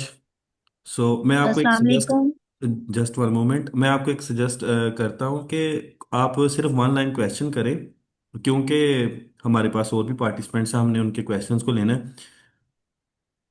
Next है सर अरसद। मेरी बारी थी। जस्ट वो वन मोमेंट। नाम मैंने मेंशन नहीं किया हुआ था। मेरा एक क्वेश्चन है आपसे, जिसमें वो सैमसंग आ रहा है। जी जी, पूछें। सर मेरा 2018 में बीएस मैथमेटिक्स हुआ है, उसके बाद 19 से 21 मेरा एमफिल हुआ है, और इसी में मैंने बीएड भी किया है। और उसके बाद जो है मैं कैडेट कॉलेज में मैथमेटिक्स के टीचर रही हूँ। ठीक है, अभी भी करंटली मैं कैडेट कॉलेज में ही हूँ। तो क्या मैं एमफिल बेस के लिए इसमें अप्लाई कर सकती हूँ? ये गैप ज्यादा, जो 8 इयर्स 7 इयर्स का गैप है। आप अप्लाई तो कर देना। बात वही है कि किसी की CGPA कम है, किसी का गैप ईयर 8-10 साल का है। अप्लाई करने पे ना कुछ पैसे हैं ना कुछ। अप्लाई करें, अगर हो जाएगा सिलेक्ट तो आपको पता लग जाएगा कि ये चीज़ मैटर नहीं करती थी। अगर नहीं होंगे सिलेक्ट तो आप ये सोचिएगा कि मैंने उस गैप ईयर को सही से कवर अप नहीं किया। बेसिकली जो मेन चीज होती है ना, वो होती है कि आपने अपने बैचलर्स के बाद इस मास्टर्स में जब आप अप्लाई करें हैं, तब तक आपने चीजों को अलाइन करके चलना होता है। अगर आपने 2018 में बीएस किया है, उसके बाद आपने मास्टर्स किया है, उसके बाद आप जॉब करी है, तो ऑब्वियसली आपके पास है कि आपने इन सारे टाइम में किस तरह से अपने टाइम को यूटिलाइज किया है और आपने किस तरह से अपने सब्जेक्ट में वर्किंग की है। तो आप उस चीज को ठीक कवर है, कर सकती हैं। सही है। वो मोटिवेशन लेटर में भी लिखेंगे हम, और सीवी में भी? ऑब्वियसली आप सीवी में मेंशन करेंगे ना अपनी एक्सपीरियंसेस को, और मोटिवेशन लेटर में बताएंगे आपके आप किस तरह से अपने सब्जेक्ट के साथ इन टच रही हैं, आपने सब्जेक्ट से रिलेटेड कौन से काम किए हैं। अगर आपने जॉब की है तो ओके। उसमें आपने मैथमेटिक्स में कौन सी स्किल्स सीखी। ओके ठीक है। और मेरे ख्याल में जब आप लोगों के पास पहले से मास्टर मौजूद होता है और आप उस मास्टर को शो करवाना चाहते हैं, तो उसका बेस्ट भी यही होता है कि किसी साइंटिफिक बंदे को बताना हो कि आप दोबारा मास्टर क्यों करना चाहते हैं। तो आप उनको कह सकते हैं कि मैं डेवलपिंग कंट्री से बिलोंग करता हूं, तो जब मैं यूरोप में आऊंगा तो मैं चाहता हूं कि मेरा कोर्स वर्क ज़रा ज़्यादा स्ट्रांग हो जाए। ठीक है, तो इसलिए मैं मास्टर करना चाहता हूं। एक तो मुझे रिसर्च का आइडिया और बेहतर अंदाज से हो सके, और मैं मोर एडवांस कोर्सेज ले सकूं, जिससे मेरा पीएचडी करने का बैकग्राउंड है वो मजबूत हो जाए। तो मेरे ख्याल में ये इनफ होती हैं लाइंस। तो ओके। आप इसको अपने अंदाज में भी, बेहतर अंदाज में भी लिख सकती हैं। ये एक मेरी राय है, और काफ़ी लोग इसको करते भी हैं और कामयाब भी होते हैं। Thank you very much for your question. Next है थैंक यू सर। अरसद जी। अच्छा, मैंने ये कोर्स डिस्क्रिप्शन वाली फाइल चैट में भेज दी है। वो मतलब पूरा डॉक्यूमेंट ही भेज दिया। अब आपने सिर्फ डाउनलोड करना है और अपनी यूनिवर्सिटी की वेबसाइट से जाके अपना करिकुलम डाउनलोड करना है, वही कॉपी पेस्ट करना है। सही। नेक्स्ट है अरसल जी। अरसल, अपना क्वेश्चन पूछें। अस्सलाम वालेकुम। जी अस्सलाम वालेकुम। मैं अरसल पाकिस्तान फैसलाबाद डिजकोट से हूँ, जवाद भाई। और बैचलर की में बीएस कंप्यूटर साइंस में। और मेरी वाइफ जो है उन्होंने 2023 में बैचलर कंप्लीट किया, लेकिन वो बायो इन्फॉर्मेटिक्स बीएस में है। तो मेरा क्वेश्चन ये है कि क्या हम इन दो डिग्रीज के साथ एलिजिबल हैं। और सेकंड क्वेश्चन ये है कि अगर हम दोनों में से किसी एक का एडमिशन हो जाता है तो क्या हम फैमिली एज अ डिपेंडेंट जा सकते हैं एक दूसरे के साथ।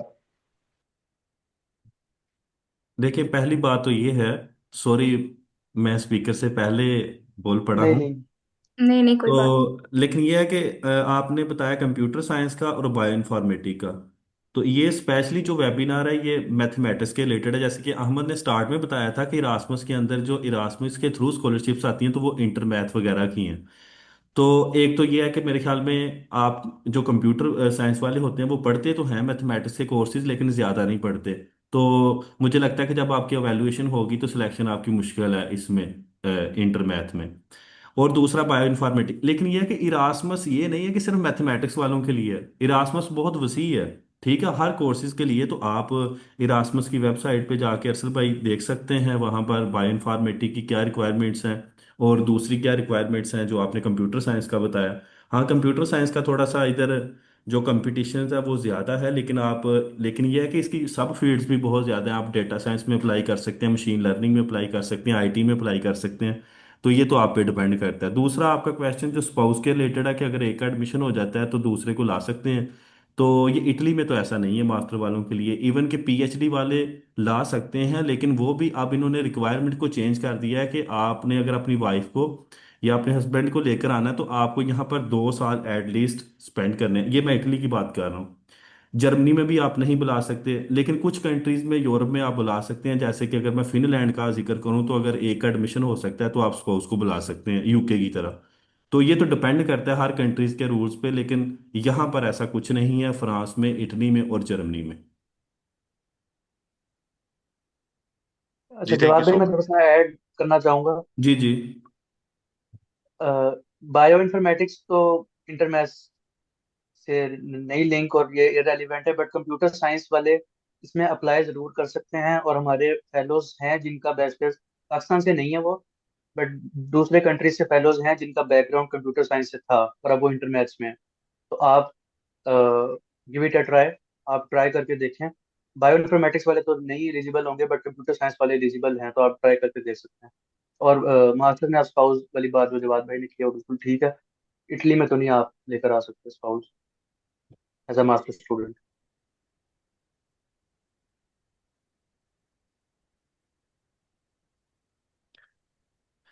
जी, thank you very much Arsal भाई। नेक्स्ट है असद जी। अस्सलाम वालेकुम जवाद भाई, कैसे हैं आप? वालेकुम सलाम। अच्छा, मैंने एमफिल किया हुआ था 2022 के अंदर। और मेरा एमफिल जो है ना उधर जीसी फैसलाबाद से ही है। और उसके बाद जो है ना मैंने मुख्तलिफ़ किस्म की स्कॉलरशिप में अप्लाई करना है कोशिश की, जिसमें सीएससी में मैंने अप्लाई किया और लास्ट टाइम जो है ना मैं रिजेक्ट हो गया। अच्छा, मैंने इटली की तरफ ना बिल्कुल ध्यान ही नहीं दिया और मैं इस दफ़ा जो है ना वो ध्यान दे रहा हूँ कि मैं इटली इटली में भी जो है ना वो अप्लाई करूँगा। अच्छा, मेरा क्वेश्चन ये है कि जैसे आपने कहा था कि रिकमेंडेशन लेटर वो बहुत अच्छा होना चाहिए, इसके बाद मोटिवेशन लेटर बहुत अच्छा होना चाहिए और सीवी बहुत अच्छी होनी चाहिए। ये इन तीनों चीज़ों पे बहुत डिपेंडेंस होती है। अच्छा, मेरा सवाल ये है कि जैसे आप जानते हैं कि जीसी में मेरा एमफिल जो था ना वो सर इमरान साहब के पास था, डॉक्टर इमरान साहब के पास। तो वो जब लिखते हैं मतलब रिकमेंडेशन लेटर तो वो एक मतलब बना बनाया होता है, तो वही मतलब सारे स्टूडेंट को मिल जाता है। थोड़ा सा इसी इस पे हाईलाइट कर दें कि हम रिकमेंडेशन लेटर के अंदर कौन सी चीज़ें डालें, बस 2 लाइनों में आप जो है ना इसको मतलब आप थोड़ा एलेबोरेट कर दें, ताकि हम दोबारा वो रिकमेंडेशन लेटर जो है ना बनवा लें। और सेकेंडली मैं ये चाहूँगा कि आप काइंडली मेरी सीवी जो है ना वो रिव्यू कर दें एक दफ़ा। और मेरा ना इंटरनेट की वजह से ये मैंने लेट ज्वाइन किया है, तो थोड़ा सा अगर मोटिवेशन लेटर का भी 2 लाइनों में एलेबोरेट कर दें तो ये बहुत अच्छा होगा। देखेंगे रिकमेंडेशन लेटर के हवाले से जो आपका क्वेश्चन है ना, तो ऑब्वियसली आपको पता है कि पाकिस्तान हो या कहीं भी हो तो टीचर्स के पास इतना टाइम नहीं होता कि वो हर स्टूडेंट के लिए बैठ के एक अलग से रिकमेंडेशन लेटर लिखे। और ना ही टीचर्स इतने जानते होते हैं हर स्टूडेंट को कि वो उसके बारे में लिखता रहे कि उसने क्या किया। बेसिकली आपने करना क्या होता है कि आपने खुद से रिकमेंडेशन लेटर लिखना होता है, जो आपने टीचर की तरफ से लिखना है कि आपने ये उस टीचर से आपने कौन सा सब्जेक्ट पढ़ा है, उस सब्जेक्ट में आपने कौन सा ग्रेड लिया है, उस सब्जेक्ट में आपने कौन से प्रोजेक्ट किए हैं या फिर आपने कौन सी असाइनमेंट किए हैं, कौन सा आपने प्रेजेंटेशंस किए हैं उस सब्जेक्ट में। वो चीजें आपने उसमें एज अ टीचर मेंशन करनी होती हैं। मीन्स कि टीचर की तरफ से आप लिखें कि इस स्टूडेंट ने मेरे सब्जेक्ट में ये काम किया है, मेरी निगरानी में ये काम किया है, और मैं इसको रिकमेंड करता हूँ कि ये इन फ्यूचर इरास्मस मंडस में अप्लाई करे। ठीक है, और आप वो रिकमेंडेशन लेटर लिख के अपने सुपरवाइजर को या अपने टीचर को शेयर करें, वो उसको साइन स्टैम्प करके अपलोड कर दें।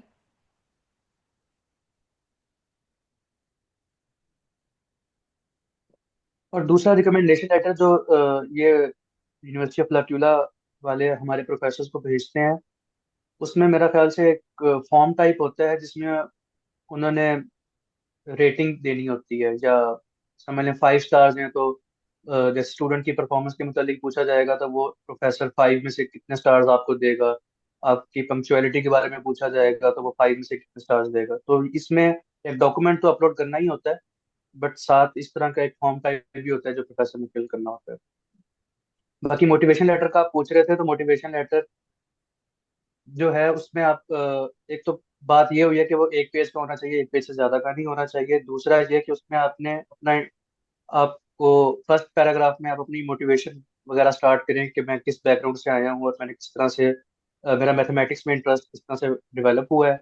और फिर आप सेकंड पैराग्राफ में अपने बैचलर्स को कवर करें, मेरी लीडरशिप की क्वालिटीज और मेरी मैनेजेरियल क्वालिटीज ये थी, और मैं स्टडीज में इस तरह का था, और मेरा इंटरेस्ट डाटा साइंस या एआई की तरफ डाइवर्ज होना शुरू हुआ। और अगर मैंने मास्टर्स किया हुआ है तो मैंने इस प्रोजेक्ट पे काम किया है, इसमें रिसर्च की हुई है। ये आप सेकंड पैराग्राफ में रखें, और थर्ड पैराग्राफ में आप अपनी मोटिवेशन रखें कि आप इटली और इस स्पेसिफिकली इंटरमैथ्स के प्रोग्राम को क्यों ज्वाइन करना चाह रहे हैं, इस प्रोग्राम में ऐसा क्या है जिसने आपको बूस्ट अप किया कि मैं इसमें अप्लाई करूं, और ये आप लोगों को क्यों रखें। तो ये चीज़ आप अपने लास्ट पैराग्राफ में कवर कर सकते हैं। तो आप अपने एक पेज को 3 पैराग्राफ्स में इस तरह से डिवाइड कर सकते हैं। इसके अलावा अच्छा, मेरा कोई एक और सवाल सवाल है आपके? रिकमेंडेशन लेटर के हवाले से कि इधर ना एक बहुत बड़ा प्रॉब्लम ये है कि वहाँ पे ना टीचर्स ने अपलोड करना होता है रिकमेंडेशन लेटर। अब मैंने अक्सर देखा है कि टीचर जो है ना इसमें थोड़ी मतलब ज़ाहिर है टीचर्स बहुत ज़्यादा बिजी होते हैं, उनके अपने काम बहुत ज़्यादा होते हैं तो टाइम नहीं होता, तो टीचर जो है ना कोताही कर देते हैं मतलब रिकमेंडेशन लेटर अपलोड करने में। अच्छा, एक स्टूडेंट था उसने मुझे जो है ना वो अपना एक्सपीरियंस शेयर किया था। उसने कहा कि मैंने ना ऐसे किया कि टीचर जो मेरे हैं ना तो वो अपलोड नहीं थे करते जल्दी ना रिकमेंडेशन लेटर, उसकी वजह वो डेट भी गुजर जाती तो मसले मसाइल आते, तो पहली रिजेक्शन वहाँ से स्टार्ट हो जाती है। रिकमेंडेशन लेटर अपलोड नहीं किए तो मतलब बंदा रिजेक्ट हो गया। अच्छा, उसने कहा कि मैंने ऐसे किया कि मैंने जो है ना ईमेल्स अपने टीचर्स के नाम की खुद ही बनाई, और खुद ही जो है ना वो मतलब रिकमेंडेशन मैंने लेटर बनवाए हुए थे और वो मैंने खुद ही अपलोड करना, वो ईमेल जैसे ही मेरे पास आनी तो मैंने खुद ही जो है ना अपलोड करना। तो क्या ऐसा पॉसिबल है? ये मेरा सवाल है। आप ये देखें कि जो ऑफिशियल मेल होती है ना उसके लास्ट पे यूनिवर्सिटी का नेम मेंशन होता है, मीन्स के वर्ड्स में वो मेंशन होता है। और जो मेल हम खुद से जनरेट करते हैं वो पता लग रहा होता है कि मेल हमने खुद से जनरेट की है। तो ऑब्वियसली जो इरास्मस मंडस है ये एक इंटरनेशनल स्कॉलरशिप है और हाईली कम्पिटिटिव है। तो अगर आप इस तरह का कोई रिस्क लेते हैं तो मे बी आपके रिजेक्शन के चांसेस हों। तो आई रिकमेंड यू कि इसमें आप ये रिस्क ना लें खुद से मेल बनाने वाला। आप अपने टीचर से पहले रिक्वेस्ट कर लें, पहले उनसे पूछ लें, देन आप उनकी मेल दें और उनके पास मेल जाए इरास्मस वालों की तरफ से। ये तो बड़ा सिंपल सी जी। बात है कि हम कोई गलत ये काम बहुत कर हम गलत ये काम बहुत करते हैं। अनएथिकल भी है, ये इसका हम बेशक एक आपकी ग... सिलेक्शन भी हो जाए हाँ जी, तो एक अनएथिकल काम है। हम एक गलत काम करते जी। हैं जी। तो हो सकता है जी। जी। बात बात हम ना पकड़े जाएं, तो इसका मतलब ये तो नहीं है कि वो काम सही है।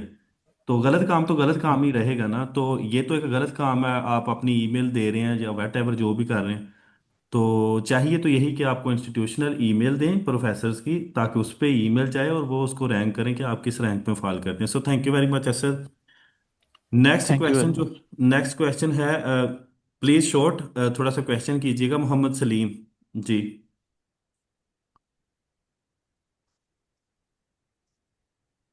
ओके, नेक्स्ट है। सर जी जी, वालेकुम अ, सलाम। सर मेरा फर्स्ट क्वेश्चन रिक्वेस्ट ये है कि ये जो आप लोगों ने क्लास ली है इसकी या तो पीडीएफ किसी जरिए से हमें पहुंचा दे। और मेरा दूसरा क्वेश्चन ये है कि सर अक्सर हमें डराते रहते हैं लोग कि जब आप इस सेलेक्ट होते हैं यहाँ पे तो आपके साथ काफ़ी बैंक स्टेटमेंट होनी चाहिए, तो प्लीज़ थोड़ा इस क्लू को क्लेरिफाई कर दे।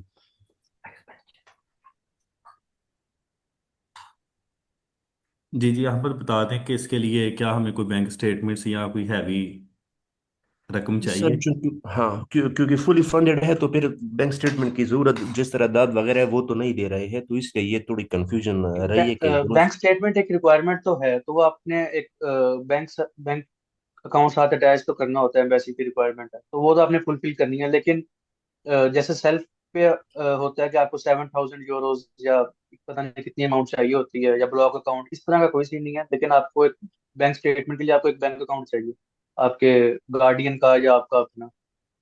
तो चल उसमें एक मिनिमम सी अमाउंट हो। जब आपका एडमिशन होगा तो आपको पता लग जाएगा आप फुली फंडेड है कि पार्शली फंडेड है। अगर फुली फंडेड है फिर भी बैंक स्टेटमेंट तो चाहिए होगी, बट आपको कोई स्पेसिफिकली अमाउंट नहीं चाहिए होगी कि मैं इतनी अमाउंट रखवाऊं। लेकिन अगर आप पार्शली फंडेड हैं तो आप उसमें एक मिनिमल सी अमाउंट रख सकते हैं, जो कि सिर्फ ये शो करने के लिए हो कि आप यहाँ पे अपना गुजारा खुद भी कर सकते हैं। तो वो ना कोई ब्लॉक अकाउंट होता है ना कुछ और होता है।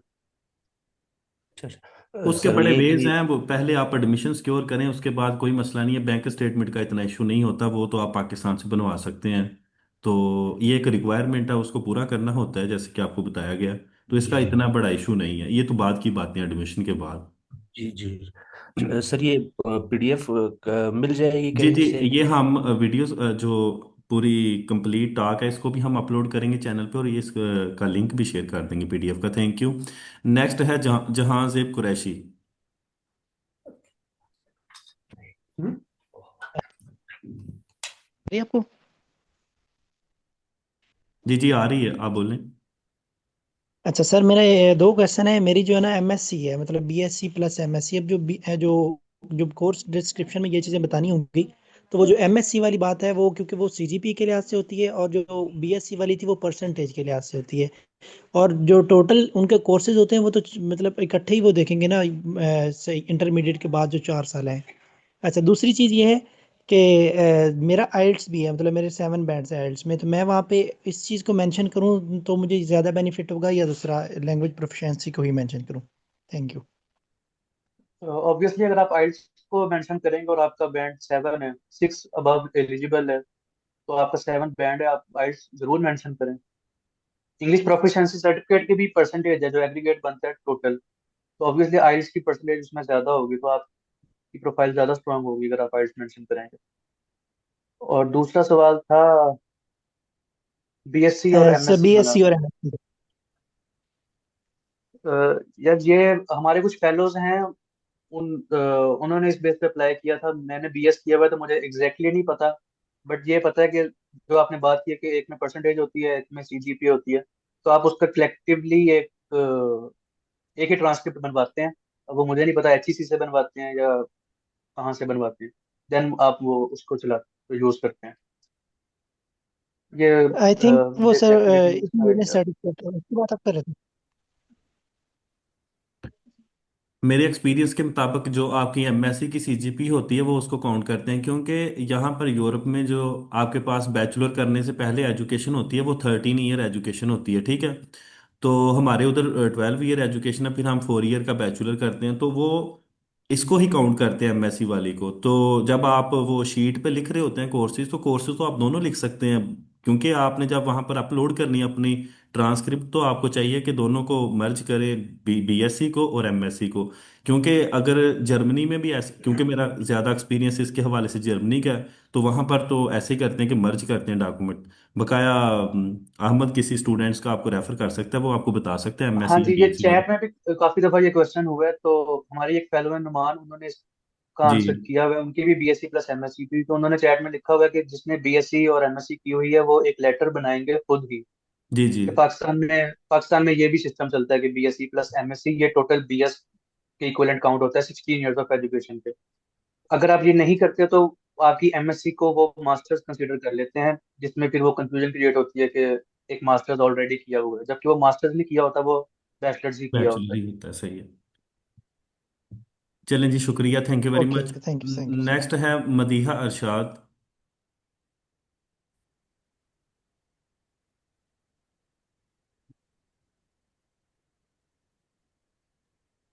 मदीहा। अस्सलाम वालेकुम। वालेकुम सलाम।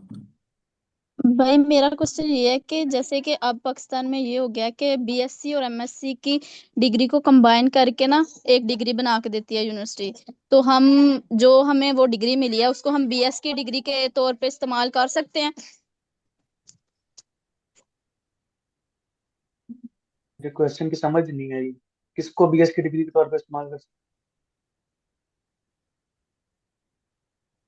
नहीं, ये कौन सी यूनिवर्सिटी ऐसा कर रही है कि वो बीएससी की और एमएससी की डिग्री को मर्ज करके एक नई डिग्री दे रही है? भाई ये मेरे मेरा बीएस जो है ना बीएस ब्रिजिंग है। 2 साल का हाँ हाँ बीएस हाँ, है। सही सही सही तो सही। मैंने जीसी से किया हुआ है, जीसी फैसलाबाद से। ठीक। तो उसमें हमारे मर्ज हो जाते हैं मार्क्स बीएससी के। तो वो वाली डिग्री हम बीएस के तौर पे यूज कर सकते हैं। बिल्कुल कर सकती हैं, क्योंकि डेफिनेटली आपका वो इक्विवेलेंस है ना बैचलर के, जो आपने बीएससी और फिर ब्रिजिंग के बाद 5वें सेमेस्टर में यूनिवर्सिटी में आई हैं, तो वो आप बिल्कुल कर सकती हैं, क्योंकि वो इक्विवेलेंट है, इसीलिए तो उन्होंने आपको वो डिग्री दी है। तो फिर वो जो उसके कोर्स होंगे तो हम जो हमारे बीएससी के कोर्स हैं मैथ्स के जी जी। उनको यूज करेंगे कोर्स। ओके थैंक यू, जब मेरा यही आपकी क्वेश्चन था। जो जब आपकी एजुकेशन 14 ईयर एजुकेशन तक होती है ना, तो आप ऑलमोस्ट कोई एडवांस कोर्स नहीं पढ़ते। जिन्होंने बीएससी भी बेशक की है, जहाँ मैंने खुद बीएस किया है, तो जब 4 सेमेस्टर तक सारे लोग जो हैं वो बेसिक मैथमेटिक्स के कोर्सेज पढ़ते हैं। तो आप सिंपल लिख सकते हैं, क्योंकि आप 5वें से ही एडवांस कोर्स पढ़ते हैं ना, टोपोलॉजी हो गया या वेक्टर टेंसर हो गया या रियल एनालिसिस हो गया, तो आप उनको बिल्कुल दोनों को मिला के बता सकते हैं। बेसिक्स में वो कर सकते हैं और एडवांस में दूसरे कर सकते हैं, एमएससी वाले। अच्छा, कोर्स डिस्क्रिप्शन के हवाले से एक चीज मैं ऐड करना चाहूंगी यहाँ पे, क्योंकि बहुत सारे लोगों का इसके हवाले से क्वेश्चन है कि कोर्स डिस्क्रिप्शन में जब आप सब्जेक्ट्स मेंशन कर रहे हैं ना, फॉर एग्जांपल अगर वो कैलकुलस का सब्जेक्ट आपसे पूछ रहे हैं, तो आपने ये नहीं करना कि आप कोई बहुत हाई लेवल का सब्जेक्ट जो आपने 7वें 8वें सेमेस्टर में पढ़ा हुआ है आप जाके वो मेंशन करें। उसमें ये चीज लिखी होती है कि आपने इस सब्जेक्ट से रिलेटेड जो बेसिक सब्जेक्ट पढ़ा हुआ है ना, फॉर एग्जाम्पल आपने कैलकुलस 1 पढ़ी है, कैलकुलस 2 पढ़ी है, तो आप उससे स्टार्ट लें। अगर 2 से 3 कोर्सेज मेंशन करने हैं तो आप सबसे पहले वो मेंशन करें जिसमें आपने उस सब्जेक्ट की बेसिक्स को पढ़ा हुआ है।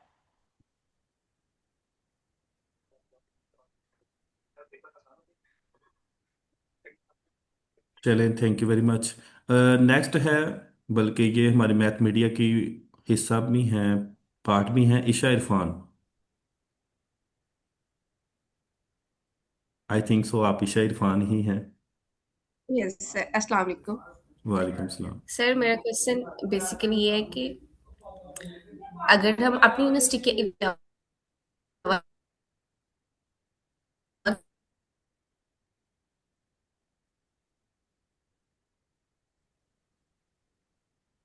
आपकी आवाज़ नहीं आ रही ईशा।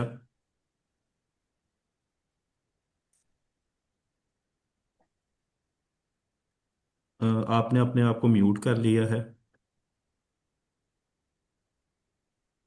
एक्सक्यूज मी सर, इनके बाद मैं बात कर सकती हूँ? मेरी आईडी का नेम नहीं है। आप अभी कर लें, ईशा बाद में कर लेती है। ओके, शुक्रिया सर बहुत। सर मैंने पूछना था कि हम एक्सचेंज प्रोग्राम के लिए जा सकते हैं और वॉलंटियर वर्क या इस तरह एक सेमेस्टर के लिए जो एक्सचेंज प्रोग्राम होता है।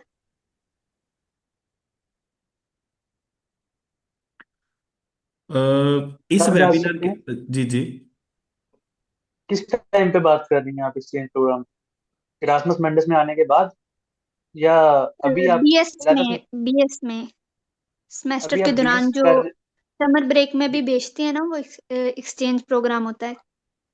हाँ जी, उसके लिए आप जा सकती हैं, लेकिन ये webinar specifically Erasmus Mundus masters के लिए है, तो वो एक्सचेंज प्रोग्राम के लिए आप ओके। कोई और वीडियो देखें।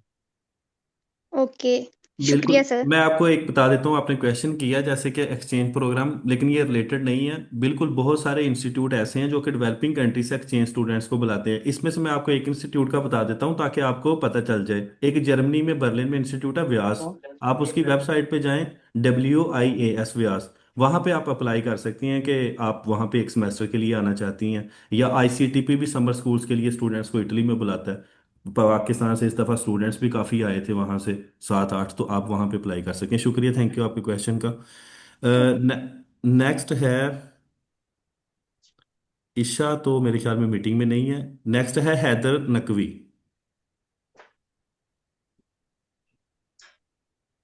हेलो, अस्सलाम वालेकुम। वालेकुम सलाम।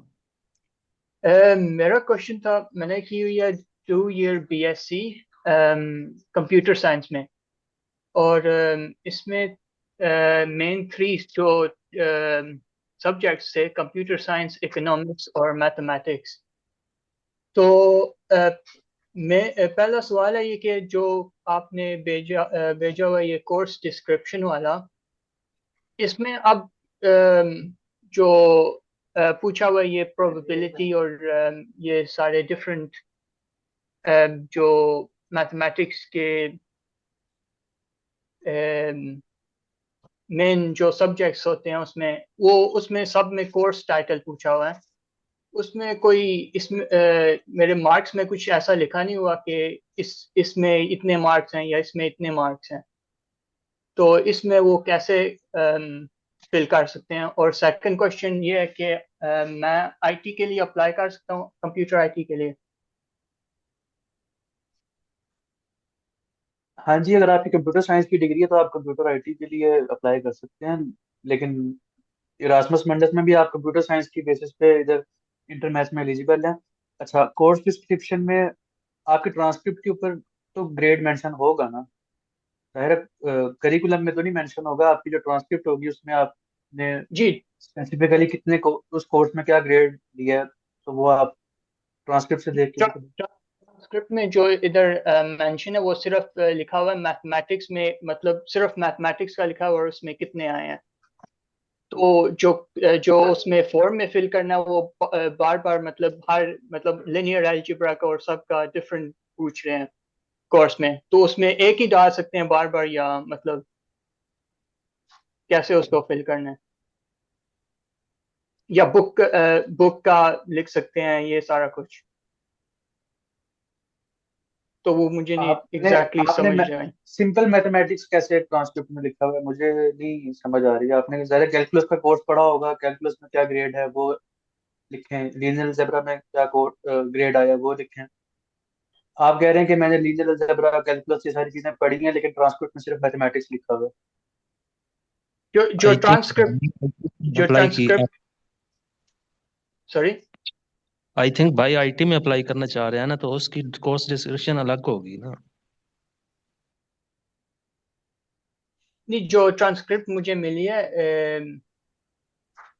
उसमें लिखा हुआ है कंप्यूटर साइंस के जनरल ग्रेड लिखा हुआ है, इकोनॉमिक्स का जनरल ग्रेड लिखा हुआ है, मैथमेटिक्स का जनरल ग्रेड लिखा हुआ है। उन्होंने कोई ब्रेक डाउन नहीं किया हुआ।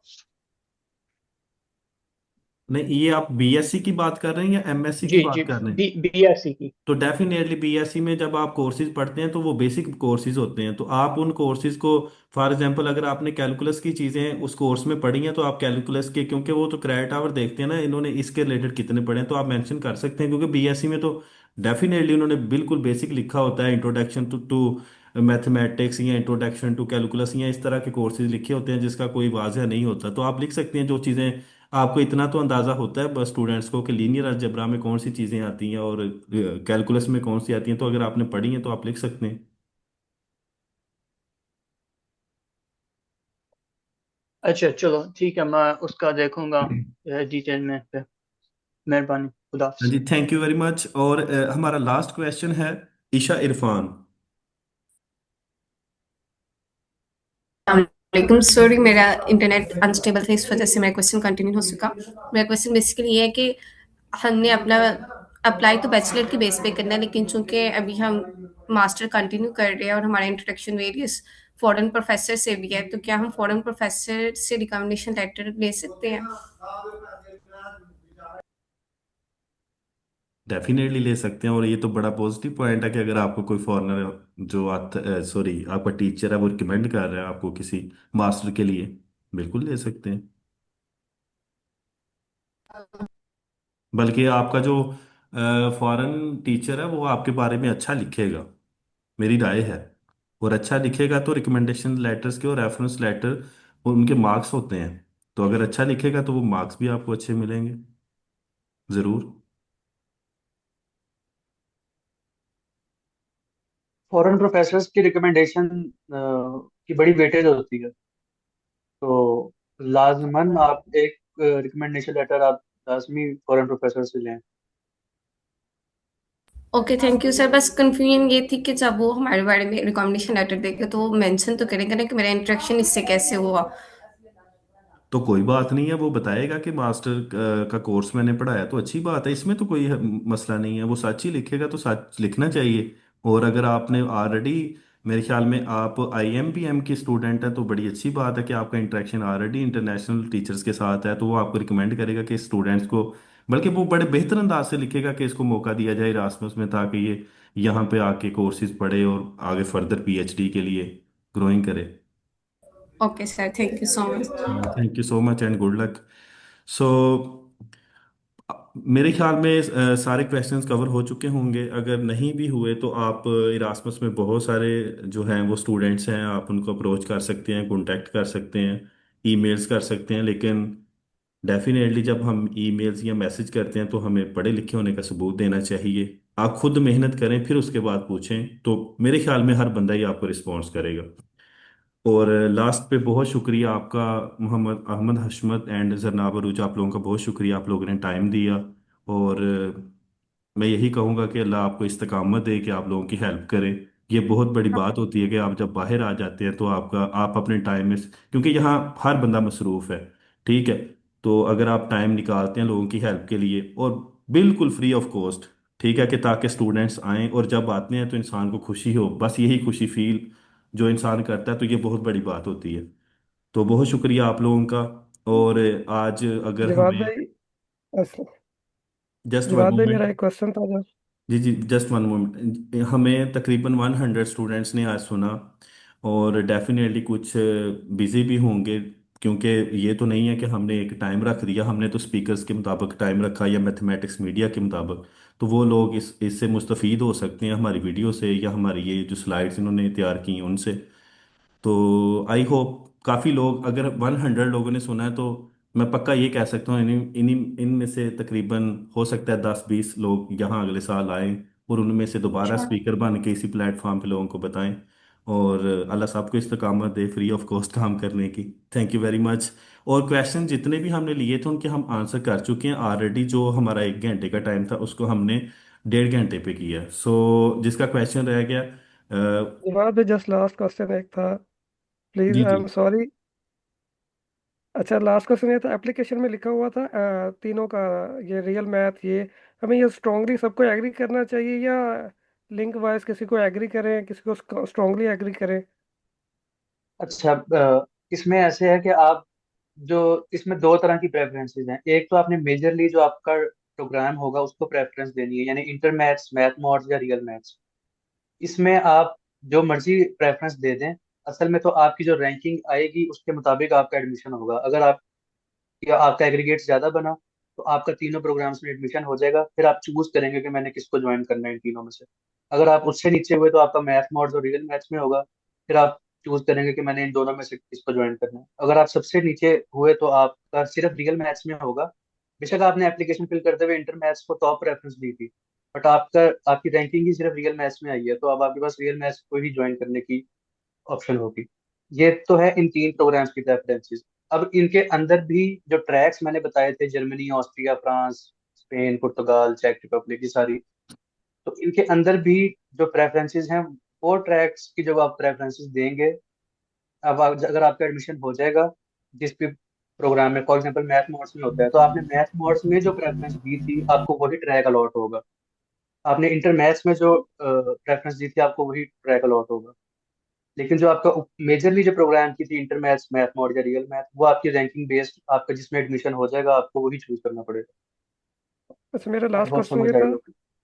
सर मैंने पिछले साल भी अप्लाई किया था, असल में मेरे ना ट्रांसक्रिप्ट पे ना रिवाइज का उन्होंने स्टैंप लगाई हुई है, क्योंकि मेरा रोल नंबर में थोड़ा इशू था, तो एडमिनिस्ट्रेशन वालों ने फिर दोबारा मेरी ट्रांसक्रिप्ट न्यू बना के ना रिवाइज का स्टैंप लगा दिया था। डिग्री में भी इशू हो गया और उसमें भी, और मैंने एक साल फ्रीज किया था, मैंने पिछले साल भी अप्लाई किया था पर रिजेक्ट हो गया था मैं। काइंडली क्या मैं मोटिवेशनल लेटर में मेंशन कर दूं कि ये revise no no no no, एक साल का उन पे जो गैप रिवाइज है? से आपसे कोई मसला नहीं है। रिवाइज किसी की मिस्टेक हो सकती है, कुछ भी हो सकता है, आप बीमार हो सकते हैं सेमेस्टर के दौरान, आप कोर्स छोड़ सकते हैं, फिर आपका कोई गलती हो सकती है, फिर से रिवाइज, इसका कोई इशू नहीं है। आप दूसरी चीज़ों को स्ट्रॉन्ग करें, अपनी सीवी को, अपने मोटिवेशन लेटर को। रिजेक्ट होने का मतलब ये नहीं होता कि आपने सिर्फ इरास्मस में ही अप्लाई करना है और वहाँ आपका एडमिशन होना चाहिए। आप दुनिया में बहुत सारी और भी अपॉर्चुनिटीज़ हैं, ठीक है। यहाँ तो इरास्मस की है ही हमारी टॉक, इरास्मस की आप आईसीटीपी में अप्लाई करें, बोलोनिया में अप्लाई करें, वीनस में करें, रीजनल स्कॉलरशिप तो हर जगह पे मौजूद है। ओके, शुक्रिया। और ठीक है। दूसरा, अगर आप में से किसी को पता हो, मुझे असल में रशिया में स्कॉलरशिप मिल गया मास्टर का, ओपन डोर स्कॉलरशिप का। नो, उसके बारे में आइडिया नहीं है। So okay sir, sorry. शुक्रिया। Thank you very much. And last पे मैं भूल गया, असल में चैट में Mohammad Numan, I think so Erasmus वाले ही हैं जिन्होंने डिग्री कंप्लीट की है। अब मैं श्योर नहीं हूँ, लेकिन उनका बहुत शुक्रिया, उन्होंने काफ़ी क्वेश्चंस के आंसर किए हैं। और भी बहुत सारे लोग क्वेश्चंस के आंसर कर रहे थे, उन सबका बहुत शुक्रिया। क्योंकि जितना किसी को पता है, अगर कोई बताए तो उसका शुक्रिया, चाहे वो स्पीकर है या नहीं है। तो शुक्रिया आप लोगों का भी, और अहमद और जरनाब आपका भी शुक्रिया, और गुड लक आप लोगों के लिए। मास्टर करें और नेक्स्ट पीएचडी के लिए परस्यू करें। और लास्ट पे पार्टिसिपेंट्स बस चैट में ये बता दें कि आप कहाँ कहाँ से हमें सुन रहे थे, किस यूनिवर्सिटी से, और इसको हम ख़त्म करते हैं। Thank you very much, bye.